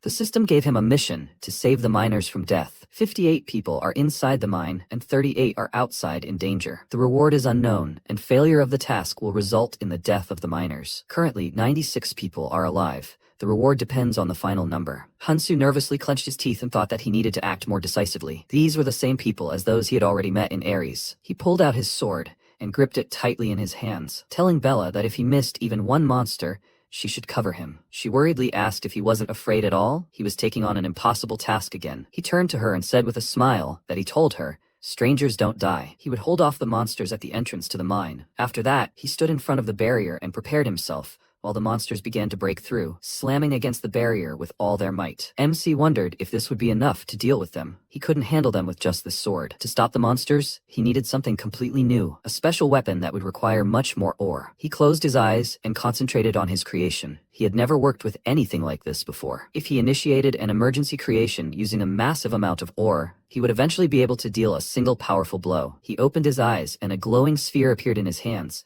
attracting chunks of ore, and then a sword of cold steel grew from it. The system warned him that the barrier would soon collapse. A countdown began. 5, 4, 3, 2, 1. An explosion thundered, and the barrier collapsed. Hansu prepared himself, and monsters emerged. Among them a rock troll, an orc, and a wolf. He immediately rushed to attack, and the system notified him that the 30-second limit was ignored. It would be lifted after one strike. The rock troll rushed towards him, and he shouted that as long as he was here, no monster would break through. He raised his sword above his head, swung it with all his might, and decapitated the monster with the ice storm technique. Huge blocks of ice emerged from the ground, impaling the monsters on sharp spikes, and MC dealt with them all in one fell swoop. The cold iron blade shattered, and he looked at it thoughtfully. Then he looked up at the blocks of ice, and an idea occurred to him. If he used the right materials to create this sword, the effect would be completely different. Since the dungeon was still full of monsters, he looked around to check on the miners, and saw that they were working hard to save their comrades who were buried under rocks. The system reminded him that the reward depended on the number of surviving miners, and he needed to save them. He confidently clenched his fist and thought that these people were no longer just NPCs to him. He experienced the same thing when he went to save his father. These people were ready to do anything to protect their loved ones. He turned to another cave, from which monsters had already begun to emerge, and thought that he would definitely protect them. Seeing the humans, the monsters immediately sped up and charged. Then Hansu ran towards them and ran into the cave to replace the monsters in the part of the dungeon where there are no people. They turned around and followed him. Then he drew his sword and turned sharply, parrying an orc's blow, and noticed that the wolf had decided to attack him from behind. He quickly turned around, dealt a couple of blows to all the monsters around, and there was still one left. The troll swung his club, MC prepared, and swung his sword, cutting it in two, and then delivered a sweeping blow to the troll's chest, causing it to immediately fall to the ground. But the monsters weren't finished yet. They surrounded him and growled menacingly, and he closed his eyes and concentrated, thinking that it was good that he had learned the art of the King of Swords. He assumed a fighting stance, and using the Sword of the Raging Wave, attacked the monsters with a shockwave, causing them to crumble. The Sword of the Raging Wave deals 100% additional damage on impact, and a successful attack on a vulnerable area deals 140 additional damage. But this also expends a lot of energy. Hyunsu staggered and fell from fatigue, saying that this was much more amazing than he thought. After that, a system notification appeared in front of him. The mine was cleared. The sudden mission to rescue the miners was completed. All 96 people survived. He completed a new episode with an excellent result. He smiled, glad that everyone was safe, and the system said that by taking advantage of the circumstances, he could get a greater reward. He thought that saving people was a reward in itself, but since he was offered something better, he would not refuse. Leaning on his sword, he stood up and had a great idea. Meanwhile, Rek pulled the last victim out of the mine and turned to his comrades, smiling, saying that they could rest easy now. Everyone was safe and sound. They began to hug, happy about it, and Bella passed by them, looking at each of them, and told Rek that it looked like Hansu had taken the monsters into the dungeon. Hearing this, he immediately told the miners that the blacksmith had taken the monster deeper into the dungeon, all for the sake of protecting them. The joy on their faces gave way to concern. Now they understood why they hadn't seen the monsters. The foreman said that he, as the leader, was ashamed because they hadn't saved all of their comrades yet. All the miners who were still on their feet should immediately follow him into the dungeon. After that, they armed themselves with torches and went looking for him. They scattered through the cave, shouting his name, and finally found him sitting unconscious by a stone. Everyone immediately rushed to him, and Bella exclaimed that he was seriously injured. She pressed her ear to his chest and thought that despite the wounds, his pulse was steady. She was about to calm everyone down and say that he was okay, but MC grabbed her hand and whispered that she should just sit quietly. After that, he told them, looking exhausted, that he was okay. The battle was tough, but he was lucky. He was able to defeat all the monsters. Everyone is safe, right? Rek sat down next to him and took his hand, thanking him. He felt sorry that they had completely forgotten about him while they were rescuing the others, and he was terribly ashamed of it. He had done nothing for him, only treated him to drinks and food. So why had he done such a reckless act? He replied that they all treated him and Lady Bella like family. Seeing how devoted they were to each other, he couldn't stay away. He just wanted to help them somehow, and he was sincerely glad that everyone was safe now. He coughed up blood, which scared the man, then called him a fool and, unintentionally pushing Bella away, hugged Hansu tightly and burst into tears, saying that they would never forget his kindness. Bella, meanwhile, looked at them in bewilderment and thought, what was wrong with him? He had been perfectly fine just now. The foreman exclaimed that now was not the time for talking. They needed to quickly bring their savior inside. He helped Hansu up and headed for the exit, and the system informed him that the foreman and 95 other people would never forget him. He grinned and, remembering how he rolled on the ground to look beaten, thought that, as he suspected, acting out the drama was a good idea. Bella noticed his satisfied grin, and then he gave her a thumbs up, and she realized that he had been deliberately pretending to be weak all this time to garner pity. Time passed, and MC woke up. He yawned widely, saying that he had slept so soundly, and suddenly Banya's loud exclamation was heard from the side. He immediately jumped up from his seat as soon as he saw that Hansu had woken up. Hyunsu was scared and asked how long he had been there, but he ignored him and turned to the door, loudly shouting that Hyunsu was awake. Rek immediately burst into the room and asked how he was feeling. Was he feeling better already? MC told him that everything was fine. The others were fine too, weren't they? The men looked into the room and told him that they were fine, but he should take care of himself first. Rek sat down on a chair next to the bed and said that he had told him that he had things to do.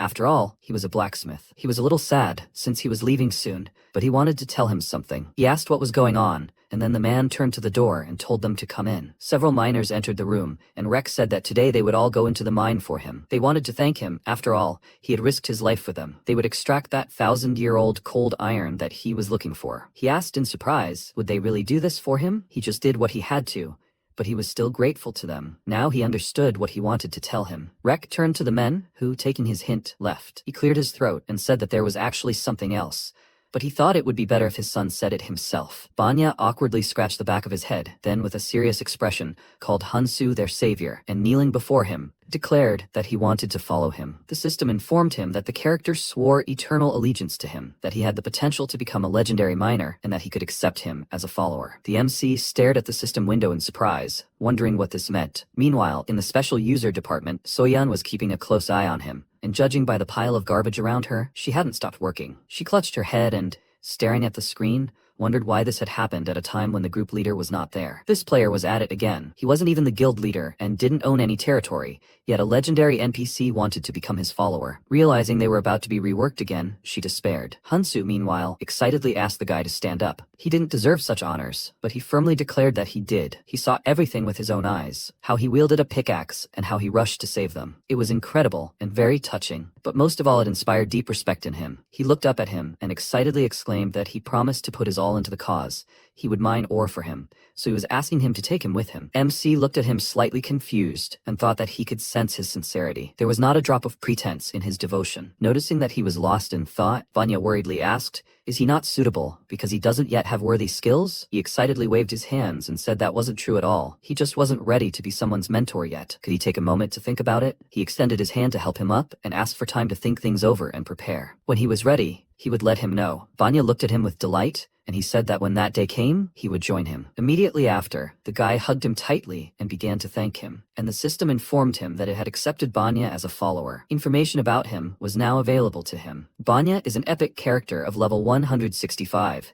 and has good abilities corresponding to his profession, and his description indicated that he was destined to become the greatest miner in the world. He learned much faster and had extremely high potential for growth. Insu hugged him back and thought that he had found a strong ally. From now on, they would grow stronger together. Banya finally let him go and said he didn't want to rush him, but he wondered when they would see each other again. He told him it would be a long time at all, and he excitedly said that in the meantime, he would mine ore with the other miners. They decided to chat informally with each other, and Rek watched them with a smile the whole time. Soon, it was time to leave the ice mine, and everyone gathered at the portal to see him off and give him the ore. He received 415 iron ore and 51 cold iron. Rek rolled a cart up to him and said that he had kept him waiting. He pulled a cloth from the cart and proudly declared that it was 1,000-year-old cold iron. This is a unique ore that can only be processed by a level 300 blacksmith. It increases fire resistance by 91%, raises ice skills to a unique level, increases blade sharpness by 150%, and sword striking power by 58%, with infinite durability. This is iron that has been lying in the ground for 10,000 years. Even though it has the same name,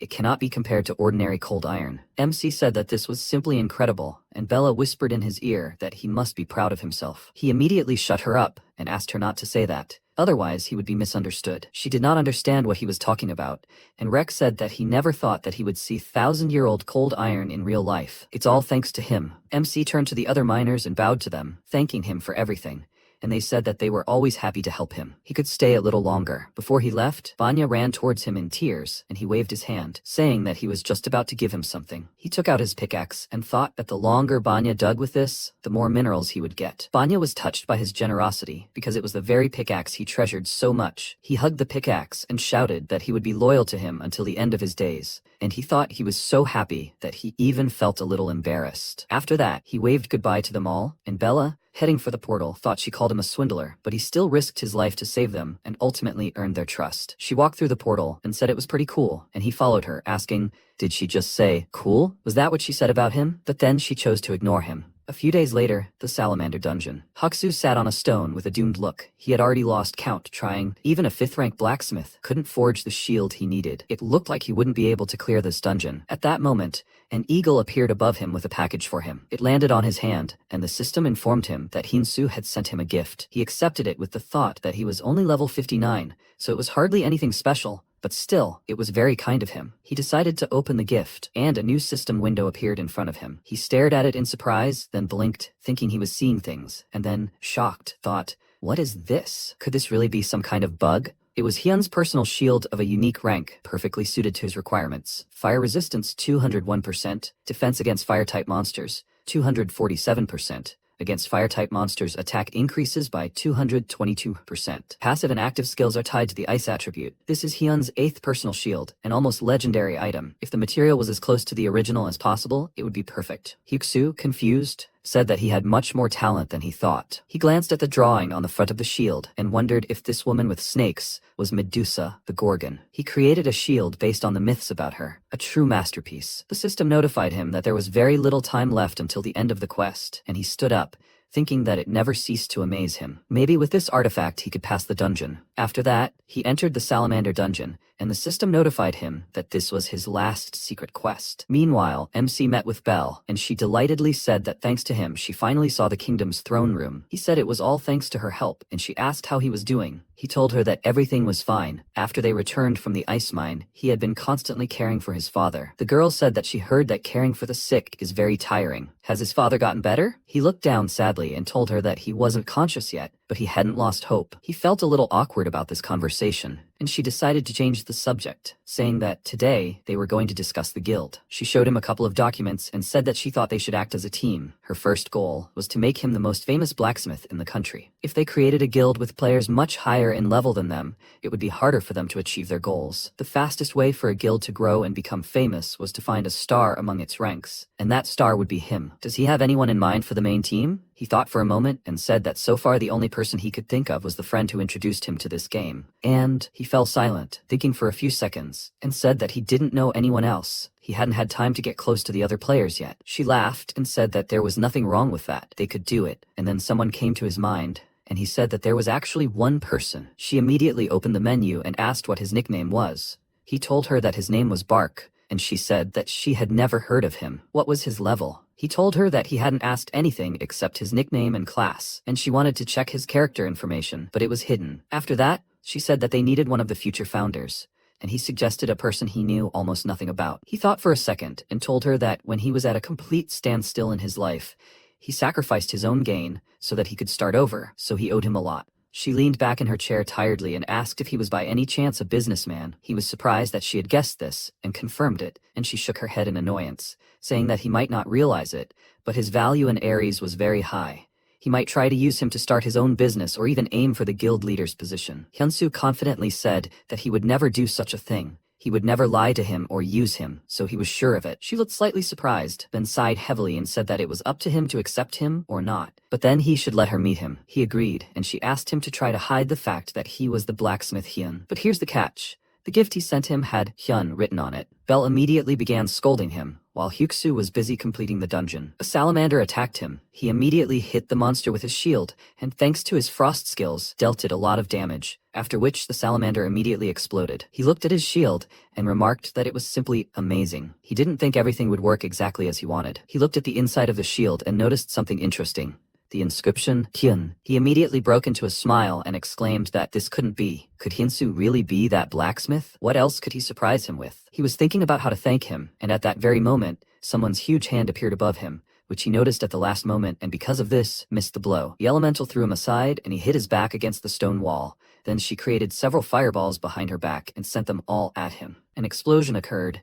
Rocks and pieces of ice flew in all directions, and a large depression remained where Hyuksu had been. To the elemental's surprise, he withstood this attack and even remained unharmed, and she asked how he blocked her attack. Let him tell her the name of the one who created this shield. She directed fireballs at him again. He quickly ran away, and dodging her attacks, approached her from behind, and she said that if he didn't tell, she would pursue both him and his real body, behind which he was hiding. Hyuksu became nervous and thought that if the real character came for him, he would have to quit the game, but he would never give up Hyunsu to survive. He pounced on the elemental in a jump, and she, throwing a fireball at him, asked, "So, he's not afraid of death?" He blocked the attack with his shield and exclaimed with a smirk that she was nothing. When she extended her hand toward him, the system warned him that the Flame Queen's clone was using a deadly hand, making him nervous. The explosion hit him, and he cried out in pain, and she exclaimed, "He's risking his life for some artifact?" The system notified him that he had 33 health points remaining, and he, remembering Hyunsu, gathered his strength and shouted that this wasn't just an artifact, it was a gift from his comrade. The system informed him that the shield was obeying his will,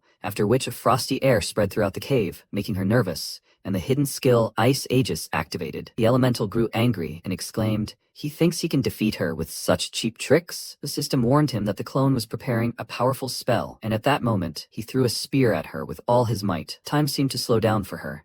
She saw a piece of ice right before her eyes and let out a sigh before the spear instantly pierced her body and sank into the ground, splitting it into pieces. The system informed him that he had defeated the Flame Queen's clone and the Salamander dungeon quest was complete. He had received a set of Fire Dragon armor, but there was still danger. The ceiling collapsed, and Hyuksu barely managed to avoid it. After that, he caught his breath, and the system informed him that the secret test had been passed. He refused to reveal his comrade's name, even when his life was in danger. He exclaimed that this was actually natural, and the system declared that he had been granted the right to evolve, which confused and surprised him. It was, after all, a hidden class change. The system declared that as a tank, he was already ideal. He had been assigned the epic class, Growing. A rising one can even reach the legendary rank. It's a special class that protects something precious. Hyuksu thought for a second, then asked with a smile, "So this dungeon was a class quest from the start?" The system reminded him that he still hadn't joined a guild. It was recommended that he join one as soon as possible. He rubbed his chin with an alluring grin and thought that it seemed he had a lot to talk about with Hyunsu. After that, he went to meet him at some tavern. With his shiny armor, he stood out quite a bit, and everyone's attention was focused on him. MC rose from his chair, waving at him, and people started whispering about him, saying that he seemed to be a ranker, and Belle thought this guy looked absolutely stunning. They said he's not an easy guy, so she better be on her guard. Hyuksu walked up to Hyunsu, and with a wide smile on his face, placed his hand on his shoulder and thanked him. Thanks to him, he was able to complete the quest, and he had no idea who he really was. Belle immediately waved his hands excitedly, so as not to say anything unnecessary, and he, looking around, said that he hadn't noticed there were too many spectators. He took out a bag of coins and said that he would pay for everything, so they would move to a place where they could talk privately. After that, they went to the private guest quarters of the palace and decided to discuss everything over dinner. Hyuksu cleared his throat and returned to the topic. neck. He saw the inscription, Hyun, engraved on the shield and immediately understood everything. Blacksmith Hyun was actually Hyunsu. Bell mentally noted that he got straight to the point, and MC confirmed it. He didn't want to hide anything from him, so he left his mark on the artifact. Hyuksu beckoned to him with his hand, and he, leaning on the table, reached for him. The man, with a wide smile on his face, patted him on the shoulder and thanked him, saying that he'd realized it when he tried to buy back the forge. He really was special. He was a little embarrassed to say it, but during the quest, when someone tried to take the artifact he'd created, he said it was a gift from a friend. Hyunsu's face immediately broke into a smile, thanking him for these words and saying that since he intended to keep his identity a secret, he would also keep this a secret. Belle looked at him slightly guiltily, thinking that he was trying to use Hyunsu, but she was wrong to doubt him. She cleared her throat and stood up from her chair, saying that she would like to introduce herself to him. Her name is Belle. She is Hyunsu's manager. She was biased against him at first, and for that, she wants to apologize. He didn't understand what she meant, and she smiled awkwardly, saying that since he knew who Hyunsu was, she thought that he would try to use him somehow. She had already assumed the worst outcome. He said that there was some truth to that. Many people would try to use someone like him. To be honest, he himself was thinking about creating a guild with him, but he didn't want to achieve anything by using him. Besides, it seems like he is already surrounded by good people, so he is calm. And that is enough for him. MC said that he actually wanted to tell him something. He wants to invite him to his guild. The man was slightly surprised by this and said that he wanted to work with him. The thing is, he wants to become stronger together with them. Hyuksu looked closely at his serious face, thinking about it, and Belle froze, waiting for his decision. After a few seconds, he smirked and remarked that it sounded good. From now on, he will protect him. He extended his hand and said that he would like to introduce himself properly. His nickname is Bark. He is level 371, and his class is a growing tank. As far as he knows, he may soon reach the legendary class. Belle was very surprised by this news. Hyuksu thought, he also has a legendary class, right? Now MC also wanted to introduce himself properly. His real name is Hyunsu, and he is level 80. His class is the god of blacksmiths. He was very surprised, and when they shook hands, MC said that he didn't even have a name for the guild yet, but he was looking forward to them working together. He smiled and said that the feeling was mutual, then called him the future leader. Belle was happy, watching them, and Hyuksu suggested that they start eating while they chatted. He also wants to pay him for that gift. He clicked something in the system window, and Hyunsu said that he gave the shield as a gift, so he didn't need to do anything. But it was too late. He transferred 400 million won to his account. He was very surprised and immediately started waving his hands excitedly, saying that it was just a gift, and he laughed, saying that he couldn't accept it so easily. Has he already thought about how he will develop his guild? Belle said that her first goal is to make the blacksmith more famous. After that, she wants to take orders for creating items. He became interested and asked, so she wants to make the guild's name famous first? And what's her plan? She told him they'll put the hottest guy on air, and it'll be Hyunsu. He stared at her in surprise, not understanding if he'd misheard the words about a hot guy, and then nervously asked what she said about going on air. Is that a joke? They both stared at him with enticing glances, and he smiled wryly, thinking it was simply amazing. Since the game became popular, major television channels have partnered with it. Online networks, private streamers, they've all released content about the game. Among them, one channel used to have the highest ratings broadcasting the game. After a while, the staff was already busily preparing for the broadcast. The host climbed into the game capsule, and the producer, so nervous that he started biting his nails, asked, "They all know that their ratings have been dropping lately, right?" His colleague confirmed this, saying that's why they've already built up interest. Blacksmith Hyun declined to appear, but the martial arts tournament winner said he'd come in his place. They both prayed, as this could be their last chance. A message appeared on the screen announcing preparations for the broadcast, and 6,000 viewers had already gathered. One of them wrote that the legendary Truth Room would soon begin, and another viewer noted that this was true, but they only bring boring guests. In the Truth Room, they force you to tell only the truth. The broadcast finally began. The host appeared and greeted all the viewers, saying that they hadn't seen each other in a while. Their guest today is the martial arts tournament winner. Everyone is interested in his real face, right? Someone in the viewers said that they said the blacksmith will also appear, but he won't show his face. Another anonymous viewer said that rumor has it that he is a short, bald old man with a beer belly. They started arguing that today's viewership would drop to 5,000, and the host said that as expected, they would move straight to the main event. He pointed to a chair next to him and said, "Here he is, the winner of the martial arts tournament, Hyunsu." As soon as he appeared, all the viewers were very impressed by his appearance, and while he was chatting with the host, he noticed that the entire chat was littered with question marks. Is something really wrong? One of the anonymous users wrote that he was simply handsome. Why is he so cute? He awkwardly laughed in response, and a viewer named Roan donated 500 million won and asked, when will the Blacksmith heme come out? The rest of the viewers in the chat were amazed, because he is the #1 guild leader, one of the strongest blacksmiths. A few days ago, in the guild's meeting room, Sylvia, a member of the Black Anvil Guild, asked why they were holding an emergency meeting when the blacksmith was busy. Dax asked if she had even read the community. This is a hot topic right now, especially after he became famous for creating a sword for the Sword King Barad. Bon asked, but they don't have to hold him back, right? Dax said it never hurt to be cautious. They need to recruit him before he becomes even more famous. He turned to the leader and asked, right? Roan said he listened to their opinions, and as for the blacksmith Hun, he would check everything personally and then decide. That's why he went to watch the stream and even sent a donation. The host was very happy with such a generous donation and clapped his hands, saying that they had an incredible guest watching today. The leader of the best blacksmith guild in Korea is watching their stream. You can't see something like that even for money. He asked the viewers to support them, and then the blacksmith Hun sent a donation of 100,000 won, saying that he would do an interview today. Seeing this, the host became very excited and said that they were very happy to see him. And the MC thought that, as expected, he set everything up so that people thought that they were two different people. The host decided to return to the topic and turned to Hunsu, asking him to introduce himself. How old is he? He answered that he is 23 years old, and he asked what he does for a living, to which he replied that for now, he puts everything into the game. The host asked if he has a girlfriend, and he laughed, saying that it would be nice. Then the girls immediately started donating to them, saying that they don't have a boyfriend either, and they want to know more about him. The host was very happy and grinned seductively, saying that since everything turned out this way, they will ask the blacksmith a few questions. What does Hin do for a living? The MC remembered Bell telling him to pretend to talk to Hinsu through an earpiece, and he touched his ear and told him he was a blacksmith. The host asked about his age, and he told him that Hunsu said it was a secret. Then he asked about his height and weight, and he smiled nervously, saying that this was also a secret, apparently. The viewer's suspicions that he was some old bald man only increased, and the host whispered to him, does he want to ruin the whole show? Hunsu wondered if he insisted on hiding everything so persistently,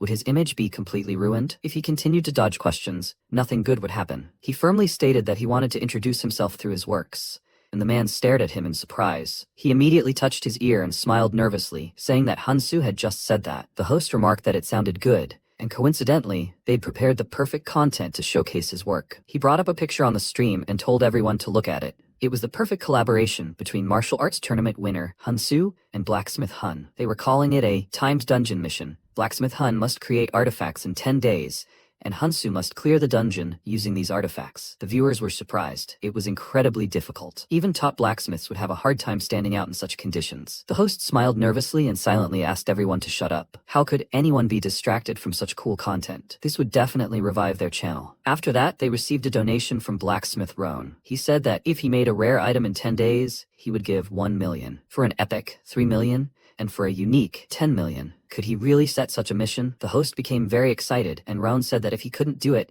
then he would have to reveal information about the sword that was made for the Sword King, Barad. The host was delighted by such crazy content, and the MC frowned. So Roan decided to see what he could do, and Hunsu, touching his ear, said that Hunsu accepted his challenge. After this eventful day, the MC returned to the forge and got down to business. Meanwhile, Belle watched the community's reactions. They were surprised and very interested. She said that ever since he appeared, the entire community has been talking about him. What does it feel like to be famous? He ignored her, and then she grabbed his shoulder tightly and called out loudly, startling him. She asked what amazing thing he plans to create. He told her that he was still thinking about it. The artifacts he creates will be at least rare, but since Roan has raised the stakes, he wants to show off his unique rank and properly promote himself. Belle said that the community thinks this is a full-fledged battle between Hun and Roan, and he, confused, said that it is not really a battle. She stated that this is not the case at all. It has already turned into a rivalry. If he completes this mission, he will receive not only money, but also Hun's fame as a blacksmith will skyrocket. The Black Anvil will definitely try to recruit him. He asked what would happen if he couldn't do it. She told him that then the value of Hyunsu's blacksmiths would fall and the feature would disappear. He stood up and said that he had to succeed no matter the cost, after which he thanked her with a smile. She had greatly encouraged him. She said that he could rely on her, and then he rudely pushed her outside, saying that from now on he would focus on creating artifacts, so let her go. They would see each other next time. Realizing that she had just been kicked out, she was taken aback. 10 days later, inside the dungeon, the broadcast began, and due to the noise in the community, a whopping 81,000 viewers gathered, shocking the producer. He grabbed the scriptwriter by the shoulder and excitedly exclaimed that these were their highest numbers, and he clasped his hands together and began to pray that everyone would like this content. When Hyunsu appeared in the dungeon, the host announced that the broadcast was starting. The first stage is pretty simple. There are about 40 monsters below, and his mission is to break a red rock on a hill 400 meters away on the opposite side, breaking through them. For reference, the person who took first place is currently 7th in the overall national rankings, with a record of 1 minute 23 seconds, which has never been broken. If he sets a new record, he will receive 10 million won. The host was very happy, while the viewers began to discuss how long it would all take. The MC walked to a cliff from which all the monsters below could be seen, and the countdown began. As soon as it all started, he looked into the camera and said that the artifact he would show today was not a bow and arrow. It was a glove. The broadcast viewers were not very confident in his success, and then he pulled the arrow back on the bowstring with all his might, and his glove increased his strength by 111 points, as well as his attack range. Destructive power increases along with an increased strength stat. He released the arrow, and with a loud whistle, it flew at high speed over the monsters and shattered the redstone into pieces. Thus, he set a new record for the first stage of the timed dungeon. It took him 41 seconds to complete it. The host was delighted and exclaimed that since he set a new record, he would receive 10 million won. Hyunsu smiled and thanked them all for the prize, but the reward he would receive would be 20 million won. He was surprised. Then MC turned to Roan, asking, he hasn't forgotten about their bet, has he? He grinned and showed him the glove, saying that it was of a unique rank. A new message appeared in front of him, and Roan asked it to display information about the artifact. He showed it to him, and he stared at the screen, puzzled, making sure that this artifact was indeed of a unique rank and was made by Hyunsu. This glove is specially made for an archer. It significantly increases strength, as well as range, piercing power, and destructive power. Hyunsu asked, was he convinced now? Roan thought for a second, then sent him a donation of 10 million won, and he immediately thanked him for it. The viewers noticed his eyes lit up, and the MC said the blacksmith had made an interesting offer. He said he would sell the artifact at auction right now. Roan walked away, asking his guild members not to change the broadcast and to tell him if there was anything important. At this point, he solemnly waved his hand and announced the start of the auction. The starting price was 10,000 gold, but no one rushed to buy it, which took him by surprise. He smiled awkwardly and wondered why everyone was silent. Was the price too high? But Bell had told him to set that price. He nervously glanced at the chat, wondering if this was the right price, and then all the viewers began to quickly raise their bids. Hyunsu was so excited that he started thanking them all, although they should be thanking them, and thought he had a big catch. He bowed and asked them to send their bids to the Hyun Forge private messages. The host returned and thanked everyone for waiting. The second stage is finally starting. The auction continues, so don't leave. What stage is next? This time, MC's opponent was a level 121 Cyclops, and he prepared a heavy sword for it. Everyone was wondering if he could defeat the Cyclops, and at that moment, the monster raised its club over its head. Hyunsu concentrated, quickly jumped to the side, and then pounced on the Cyclops. But while he was in the air, he decided to punch him. Fortunately, he managed to block the blow. The spectators thought he was killed by this blow, but they jumped to conclusions. MC, with renewed vigor, rushed into the attack. He swung his sword, and the Cyclops swung his club. Their weapons clashed, but Hyunsu's sword proved stronger, cutting off the monster's arm before landing several blows and landing nearby. The audience was surprised that he killed the Cyclops with one blow. Was it the champion or the weapon that was so cool? Everyone was curious about the rank of the artifact. They thought the sword was at least rare, and the MC, seeing the chat, laughed awkwardly and said that the second item was a bit disappointing. They immediately inundated him with messages asking to see the sword's stats, and some viewers laughed at that. This weapon turned out to be quite common. The description said that this custom sword received a random penalty. The audience was surprised. The difference from the first artifact was simply huge. So, Hyun just got lucky the first time. The first item was unique, and the second one is common. Even an ordinary blacksmith could do that. Hyunsu smiled awkwardly and asked, that's a bit disappointing, right? He thought that he didn't even know that emergency crafting through the panel reduces the rank by 2 levels. There was no notification about it, but it's so unfair. Roan, watching the stream, decided that Blacksmith Hun's success was just luck. And then he received a call. A member of his guild said that the second artifact was so-so, but he still thought they should hire him. The leader remained silent, and he asked how much they should offer him as a bonus. He glanced at the stream and answered that they should offer him 2 billion, after which he ended the call and thought that maybe it was too much. But it was better to hire an experienced blacksmith and not bother. He decided to examine the sword stats more closely and noticed something interesting. Meanwhile, the host exclaimed that it was simply amazing. He had flawlessly cleared the second stage, but the last stage will not be easy. But why? The thing is, there will be a bunch of bosses there. Hansu needs to reach the hill with the flag. Of course, the monsters won't just stand there and watch. He needs to reach the flag without getting kicked out. Honestly, after his words, they might ask, is this the final stage? The viewers agreed with him, saying they were already thinking about leaving the broadcast. And he said that the monster in this stage would be a level 138 werewolf. A werewolf's hide is so thick that even players of the same level can't penetrate it. Therefore, the chance of success in this stage is less than 20%. Even the fastest record holder barely made it through this stage. He told Hansu to start and wished him luck, and Hansu said that there was nothing he could do with the weapon. There was no point in regretting it. He needed to focus on the final stage. The viewers told him to get started quickly, but when they saw that he wasn't moving at all, they asked if there was no time left. He declared that he wasn't going to run from the monsters, and they laughed at his boldness. Then he pulled out a bow and said that with this weapon, he would kill them all. The audience advised him to run while he could, but he wasn't going to do that. He turned to the huge crowd of monsters, took aim, and then fired, hitting one of them in the head. The werewolf screamed and grabbed his head. His whole body began to tremble, and the ground beneath his feet cracked, pressing him sharply against it. There was a roar. Chunks of earth flew apart, and the MC happily said that this time, everything was definitely right. The audience didn't understand what they had just seen, and, delighted,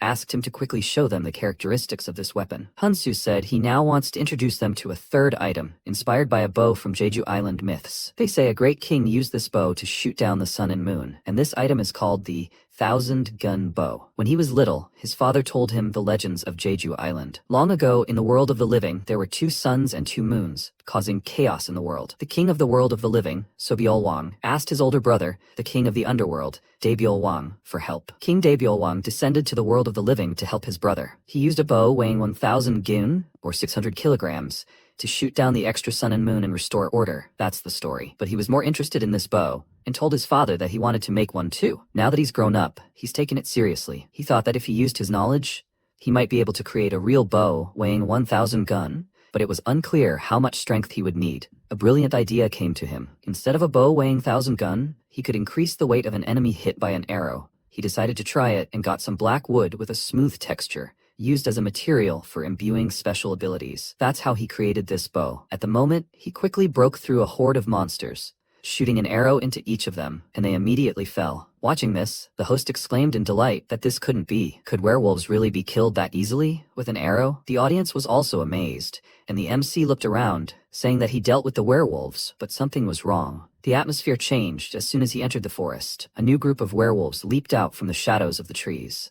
He was about to kill them all with one shot this time, but he didn't notice another monster lurking behind him. The wolf opened its mouth wide, and a deafening howl echoed through them, raising a wind in the forest. Hyunsu turned to check and froze in horror, unable to understand why he was feeling this fear. The system informed him that he was hearing the roar of a powerful predator, activating his survival instinct. The effect? Fear. A wolf emerged from the forest, its steps heavy, and the chains around its neck clanking loudly. The system informed him of the beginning of a new story, the descent of a fragment of Fenrir, the king of level 178 werewolves. Those who catch it will receive a reward. Even the host himself didn't know such a monster existed in this dungeon, and clutched his head. The audience worriedly commented that Fenrir was one of the legendary monsters, and fear slowed movement. At this time, the MC couldn't move, and the werewolves immediately took advantage of this and pounced on him, landing a couple of blows before retreating. Despite the blows, Hansu managed to stay on his feet, and then a new group of monsters ran towards him. He tried to use his bow, but his arms barely moved, and he cursed, and the system warned him that he was under the bleeding effect. Under the influence of fear and bleeding, his physical stats decrease. He nervously gritted his teeth and thought that his lack of strength was due to the effects,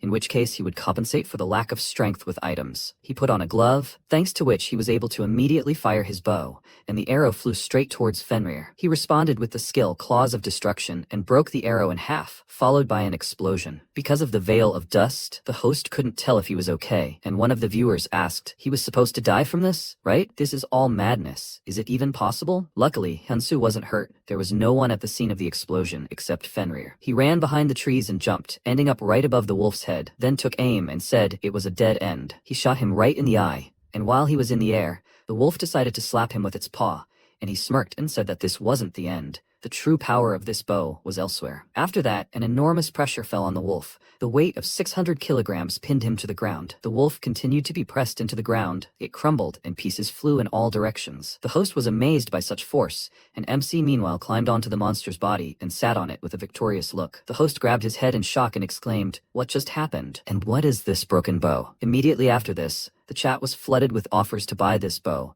Among them, even the famous #1 archer, Yan. These messages also appeared in front of the MC. He told them that Hyun just sent him a message. He said that he would never sell this bow. Some viewers were upset and gave up, but others did not give up and began to beg him to sell this bow. Hyunsu jumped off the monster's body and approached the flag, saying that he firmly said several times that he would not sell this bow. Instead, only for archers, he would accept one crafting order. He raised the flag and addressed the archers, saying that just like at the auction, let them send a message to Hun's forge, after which he exited the dungeon and thanked them for watching. He moved to his rented forge and, seeing a bunch of messages, thought that the effect of the broadcast was really amazing. Today's results are good. He received legendary rank materials and a lot of experience. Now he was level 100 and could create his own guild. He remembered Hyuksu and Bell and thought that now he could finally be with his people. And most importantly, he could take Banya with him. The system asked him to name the guild, and he thought about it. With the meaning of wishing for a bright future, he chose the name Gwangmyeong. The system informed him that he had become the guild leader and received the title of Lord's Grace. Immediately after, he invited Hyuksu and Bell to join the guild, and the man remarked that the name sounded pretty good, and Belle liked it too. She excitedly exclaimed that now that the guild was created, she would first look for a base for them, and then asked what he would do next. He told her that he was going to keep the promise he made to Barad, and she asked in surprise, "What promise?" He told her that Barad had recently told him something. If he ever created a guild, he should find him, and to keep this promise, he will set off for the kingdom of Goyard right now. When news of the guild's creation reached His Majesty, he did something that outraged his servants. How can he give land to a stranger? This is too much. Barad said he knows this. To obtain land, one must perform worthy deeds, and they think he looks like someone who makes such decisions frivolously. Then the protagonist received a call from Kim Po. He answered and asked, "Hello." The man greeted him and said that thanks to him, the broadcast went really well. He hoped it would be the same next time. They would gladly invite him again. He was grateful. The total donations were 37 million won, and after deducting the commission, he would receive about 25 million. He would also receive 10 million won as a bonus for setting a new record. Then he awkwardly added about sending money to the blacksmith Hunsu. The protagonist smiled and said that if he transferred it to his account, he would split the amount in half and give it to him. He replied that he understood. Then they would see each other again. He said yes, see you later. Then he looked at the phone screen and said, "Wow, the donations alone are already 25 million won. In that case, in just 10 days, including the sale of the glove, he received about 100 million won." Then Bell wrote, "Hunsu, can he log in now?" He replied, "Yes, he'll log in now." After a while, he found himself in the village square. Bell ran up to him, shouting, "Hunsu." She clenched her fists and, smiling, shouted, "He's incredibly popular right now. This is no joke." Not only is Black Anvil inviting him to join their ranks, but Hunsu's forge has surpassed 410,000 subscribers, and it's ranked 49th among Korean forges. Hyunsu, is he even listening to her? He smiled awkwardly and, scratching the back of his head, said, "It's all thanks to how well she manages everything, Belle." Then she smiled awkwardly and, closing her eyes, apologized and said that she got a little carried away. By the way, he said he was heading to the Goyard Kingdom. Did he have everything prepared? He replied, yes, he had prepared thoroughly. He repaired some damaged equipment he recently received as a quest reward using his own method. He plans to show it to Barad and build trust. She remarked that it was an excellent idea. She clenched her fist and added, this time he should get a hidden quest too. In response, he thanked her for always looking out for him. She looked at him and he put his hands to his face and asked, "Is there something on his face?" She yelped, "No, nothing." Then she awkwardly added, "About that matter of theirs, she's still searching, but she hasn't been able to find it yet. She'll let you know as soon as she finds it." He smiled and told her not to rush the search. He was grateful to her. After some time, Marquis Valo, Lord of the Goyard Kingdom, looked at the animal and asked Barad, "His Highness, has he developed a new hobby? Wolves?" He petted the wolf and said it was a congratulatory gift from the last dungeon lord. Valo said, "He congratulates him again, His Highness. By the way, he heard that he plans to grant land to a stranger. Is that true?" Barad was surprised. Why was he asking? Was there a problem? He replied that he was speaking cautiously, but he thought it was a bit excessive. Giving land to a mere blacksmith, wasn't he just a rookie? He replied that Hunsu had saved his life. Did he still intend to object? Valo said, "In keeping with the traditions of the Goyard Kingdom, But before he could finish, Barad noticed the wolf's reaction, and then a subordinate said, "Your Highness, Hyunsu has arrived." They both looked at the door, and the protagonist walked into the room, a huge black wolf looming behind him. Valo looked at him in surprise and wondered if the blacksmith's aura. Then the protagonist reached out and said, "Your Highness Barad, he has returned." After a while, they sat down at the table, and Barad, taking a cup, said that the atmosphere here had changed quite drastically in such a short time. "Is it because of this equipment?" MC nodded and replied, "Yes, as expected. His Highness is insightful. This is Fenrir's helmet and cloak. Not only do they increase stats, they also grant the wolf's majesty." Barad asked, "Did he do that too?" Then the protagonist reached for his cloak and said that it wasn't so. He only repaired the equipment he received as a reward. Then he looked at the animal and said, "Judging by the wolf's reaction, it seems the effect worked as intended. By the way, His Highness, may he know why he called him?" Barad then looked out the window and said, "In the west of the kingdom, there's a small territory called Wallace. Wallace is a village of blacksmiths. Just a few years ago, it was thriving, but now one could say it has completely fallen apart. The situation is bad enough to affect neighboring territories, so there's a lot of talk among the nobles. They've sent many talented people to restore Wallace, but every time it's been a waste of effort, and for some reason, no one can understand why. They always end up fleeing the village as if escaping from something." And then he met him, and when he saw the sword he made, he was sure. The one who can solve the Wallace problem is him. At that moment, a system window appeared, stating that he must restore the western territory of Wallace. Rank S, restricted only to those who have received Barad's offer. Reward, 10,000 gold for every 10% increase in territorial development. Penalty for failure, decreased trust level with Barad. Description: the problematic territory of Wallace in the kingdom of Goyard has been declining at a certain point. He must find the cause and restore it to its former glory. Then the protagonist looked at the scroll in his hand and thought, "Restore the city," something he's never done before. Then he said, "Your Majesty, he knows. He has no experience rebuilding cities, but if this is a blacksmith's town, if their lives can improve even a little thanks to him, he will do it. He will rebuild Wallace." After some time, the territory of Wallace, Belle walked forward and said that she heard that this is a blacksmith's village, but there are so many closed shops. Benson looked to the side and added, "Judging by how few people there is definitely a serious problem." Then Belle looked to the side and asked if they should look around a little more. And MC also looked around and thought that things were worse here than he expected. After that, Belle pointed at a building and said, "There's a light on over there. Maybe they should check." After some time, they entered the building, and the protagonist asked, "Is there anyone here?" Then they walked further, and Belle, looking at the cobwebs, asked, "Someone must live here, right?" And the protagonist said that he apologized. Benson then looked to the side and shouted, "Is anyone here?" Then they turned their attention to the door and became wary. The door began to open slightly, and Parahao peered out. He held out a lamp and asked who they were and why had they barged in. The protagonist apologized for such a sudden intrusion. He added that they had come on the orders of His Highness Barad to inspect the village. Para asked, "So they weren't from the Edrol Merchant Guild?" The protagonist clarified, "Edrol?" He then held out a scroll and said he didn't know who it was about, but if he didn't believe it, here was His Highness's decree. With that, he unrolled the scroll. He walked to the door and, placing the scroll next to it, said he would leave it here. They would step aside and he could examine it for now. Then Para took the scroll and after a few seconds said that it truly was His Highness's seal. It had been a while since he had seen strangers. Then he came out to them and, introducing himself, said he was my lady's personal blacksmith. The protagonist approached him and said, "Almost all the forges in the village are closed. Did something happen?" He replied, "The Edrol Guild broke into the village a year ago. That's how it all started." MC said, "The Edrol Guild, the ones he was talking about?" He replied, "It's a long story. Would they listen to an old man?" Rumors had reached the guild that blacksmiths were gathering here, so they showed up. The guildmaster presented all sorts of expensive gifts. They gained their trust and offered a deal. My lady wanted to glorify the weapons of their masters, so she happily agreed. That's how the Edrol Guild infiltrated the village. And one day at dinner, the guildmaster suddenly proposed a bet. It was naively taken as a joke, but the outcome was disastrous. Having lost the bet, my lady lost all her power. The tyranny of the Edrol Guild began. Many blacksmiths tried to escape, but those who failed faced total slavery. Then Belle commented on how vile it was. The protagonist thought not only had they deceived and exploited the men, but they'd also taken everything they had. He frowned and thought he couldn't let it go. Then he asked, "Old man, did that mean he worked for them too?" He looked away and replied that it wasn't so, he was just a fugitive. The day my lady lost the bet, she sent him away with orders to win the bet and save the blacksmiths. Then Benson folded his arms and said, "Since my lady entrusted him with this, does that mean he has the skill to win it back?" He closed his eyes and said, "He may have a nasty character, but you can't drink away his talent." Then he rose from his seat and added, "However, you can't run forever. They'll come for him soon." Then he walked in the opposite direction and thanked them for listening to the old man's whining. They should leave quickly before they got caught up in it. Then MC told him to wait. He put his hand to his chest and added, if he allowed it, he'd like to help him. Para turned and asked him, and he said he was a blacksmith too, and he couldn't turn a blind eye to such injustice. Para said he appreciated his impulse, but all the blacksmiths who came to this village. At that moment, Bucks, a member of the Edrol Merchant Guild, entered the room and shouted, "That's where he's hiding, the old rat." The others looked at him in surprise,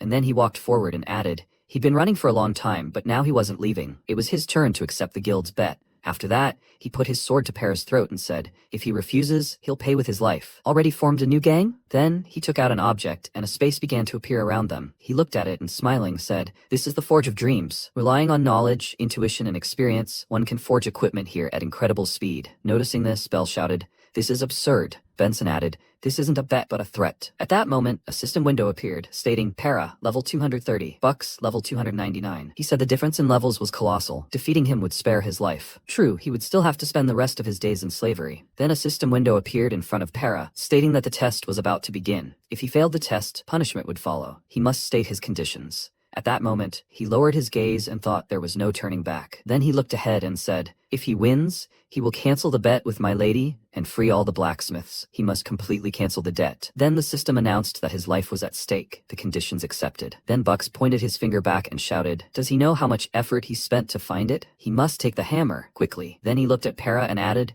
"Whoever forges the best sword wins." He replied that he understood. Then the protagonist took Para by the hand and said, "Sir." He said that they had only known each other for a short time, but he was grateful to him. But then he walked into space, and the protagonist looked after him. After that, Para let out a loud sigh and began to create the weapon. He thought that he must forge the best sword in his life. He began to strike the blank with the hammer, and then heated it up. The next second, he looked to the side, looking at Buck's finished sword. He thought, as a blacksmith, he feels in his gut, this sword is a masterpiece. It is a complete disaster. Soon it will be gone, and these lands too. Then he heard a scream. He must concentrate. He turned around and noticed how the protagonist began to hit the wall and shouted at him to pull himself together. He should only think about the blade. The temperature is dropping. He must watch the color of the flame. Then Para returned to crafting the weapon, and the protagonist continued to shout, "He must increase the temperature. He still has a chance." At that moment, a system window appeared and Para looked at it in surprise, and then he turned his gaze to the protagonist. The system window said he was receiving the teachings of the blacksmith master. He shouted in surprise, "Him?" At that moment,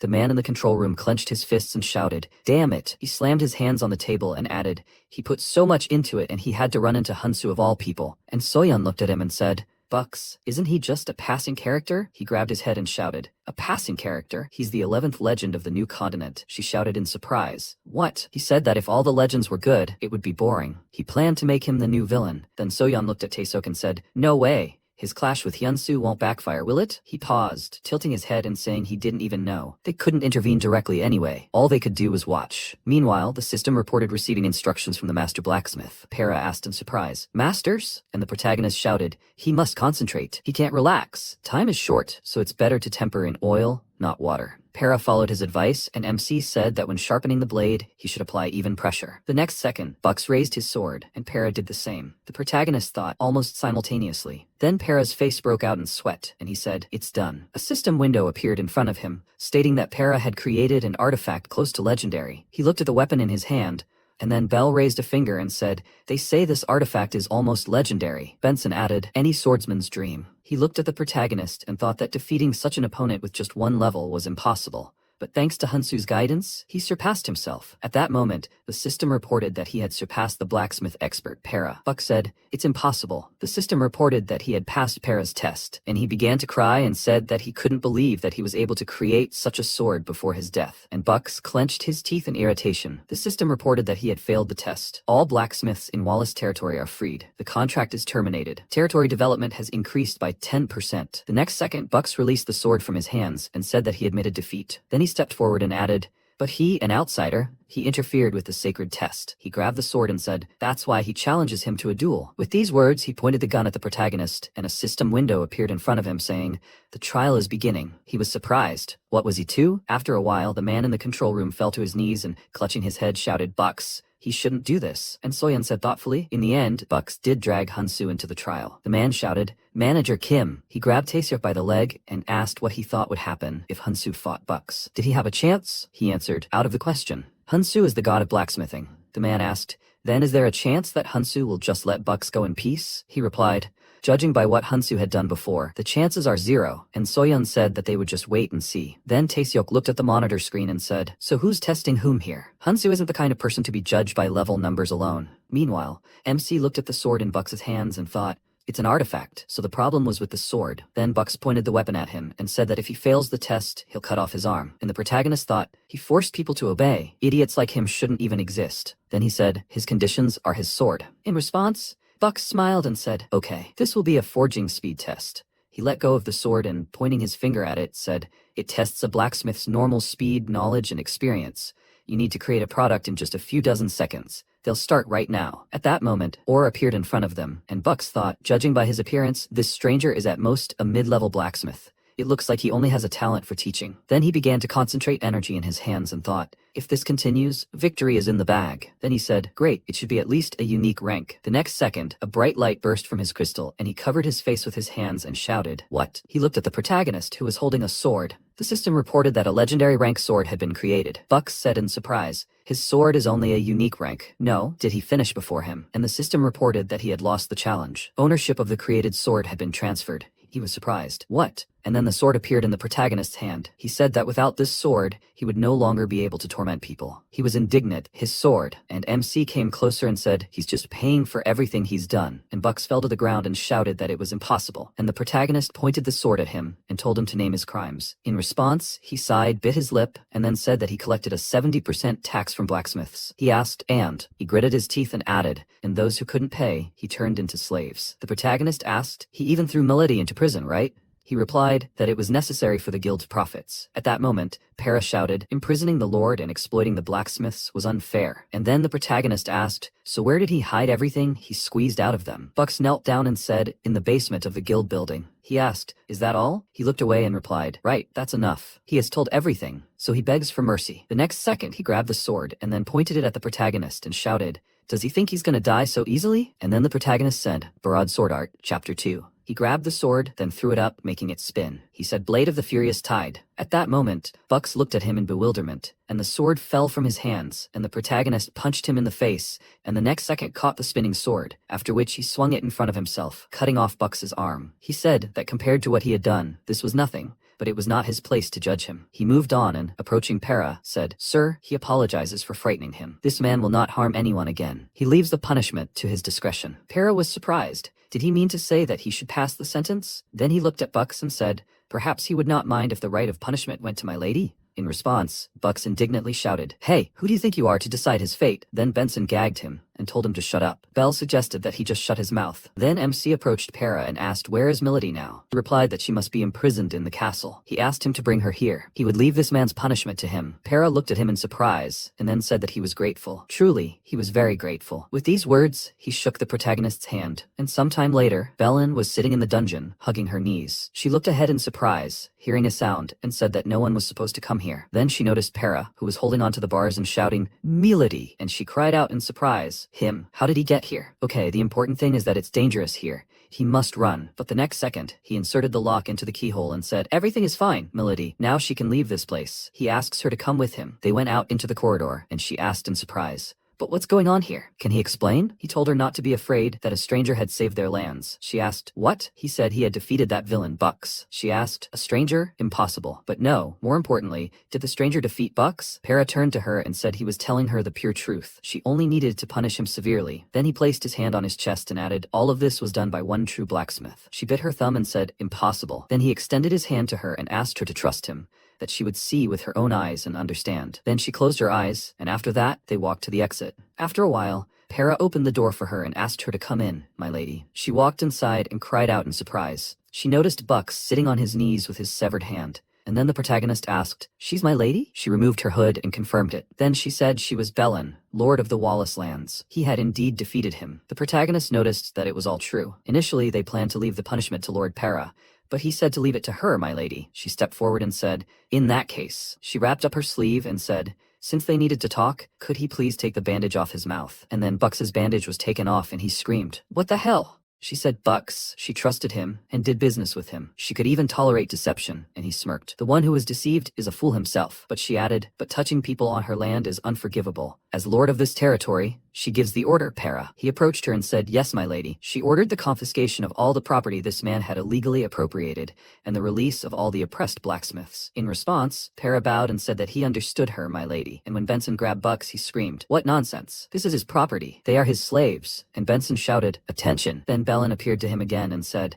and also, Bucks, she will make sure that he will never harm innocent people again. He will be locked in the dungeon for eternity. He looked at her in bewilderment, and then Benson threw him over his shoulder, but Bucks continued to scream. No, this cannot be. He is not finished yet. Benson carried him further and said, enough. Then he turned slightly and said, if they leave him here, he will continue to talk nonsense, so he will take him to the castle. Bucks continued to scream. He must put him down, idiot. This is simply ridiculous. How dare he do this to him? After this, MC turned to Bellin and asked, my lady. He would explain the situation in detail. She nodded. After a while, they sat down at a table, and Bellin, putting her cup on a saucer, said, this is what happened. He asked why she stood up. She bowed and said that she was truly very grateful to him. Her tears began to fall on the table, and she added that, due to her lack of skills, she was unable to properly take care of the territory. If she had been even a little wiser, this would not have happened. At that moment, Para took her hand and said, no, my lady. This is the fault of someone who came with malicious intent. She did everything she could for her people. Then Bellin took his hand and thanked him for those words. She wiped away a tear and added, she showed a shameful side of herself.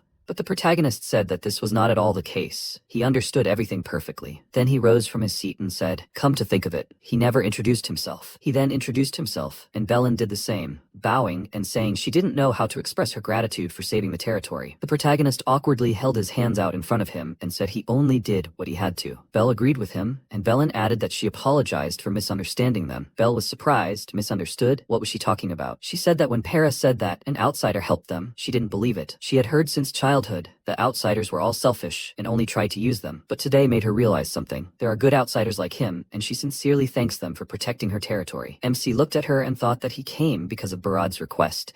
But he was very glad that he came, because they were able to save those two and the suffering blacksmiths too. Then Bellin said she wanted to repay all those who saved her territory. She intended to give them half of everything confiscated from Bucks. But the protagonist shook his head and said, no, please, she should use the money for the blacksmith's territory. For them, simply seeing these territories restored to their former glory was more than enough. At that moment, Bellin covered her mouth in embarrassment and made a surprised sound. And Para said that he was truly very grateful. At that moment, the protagonist looked in surprise at the system window, which said that the Lord's Favor had been activated. Lord's Favor, the unique title. Rank S, special ability. When someone decides they have received a special favor from him for life, there is a 3% chance of activation. Upon activation, such a person will feel a desire to be with him, high respect and loyalty. They may also experience strong emotions, and they may ask to become his vassal. The current number of activations is 1 person. The protagonist looked at this in bewilderment and wondered, which one of them is it?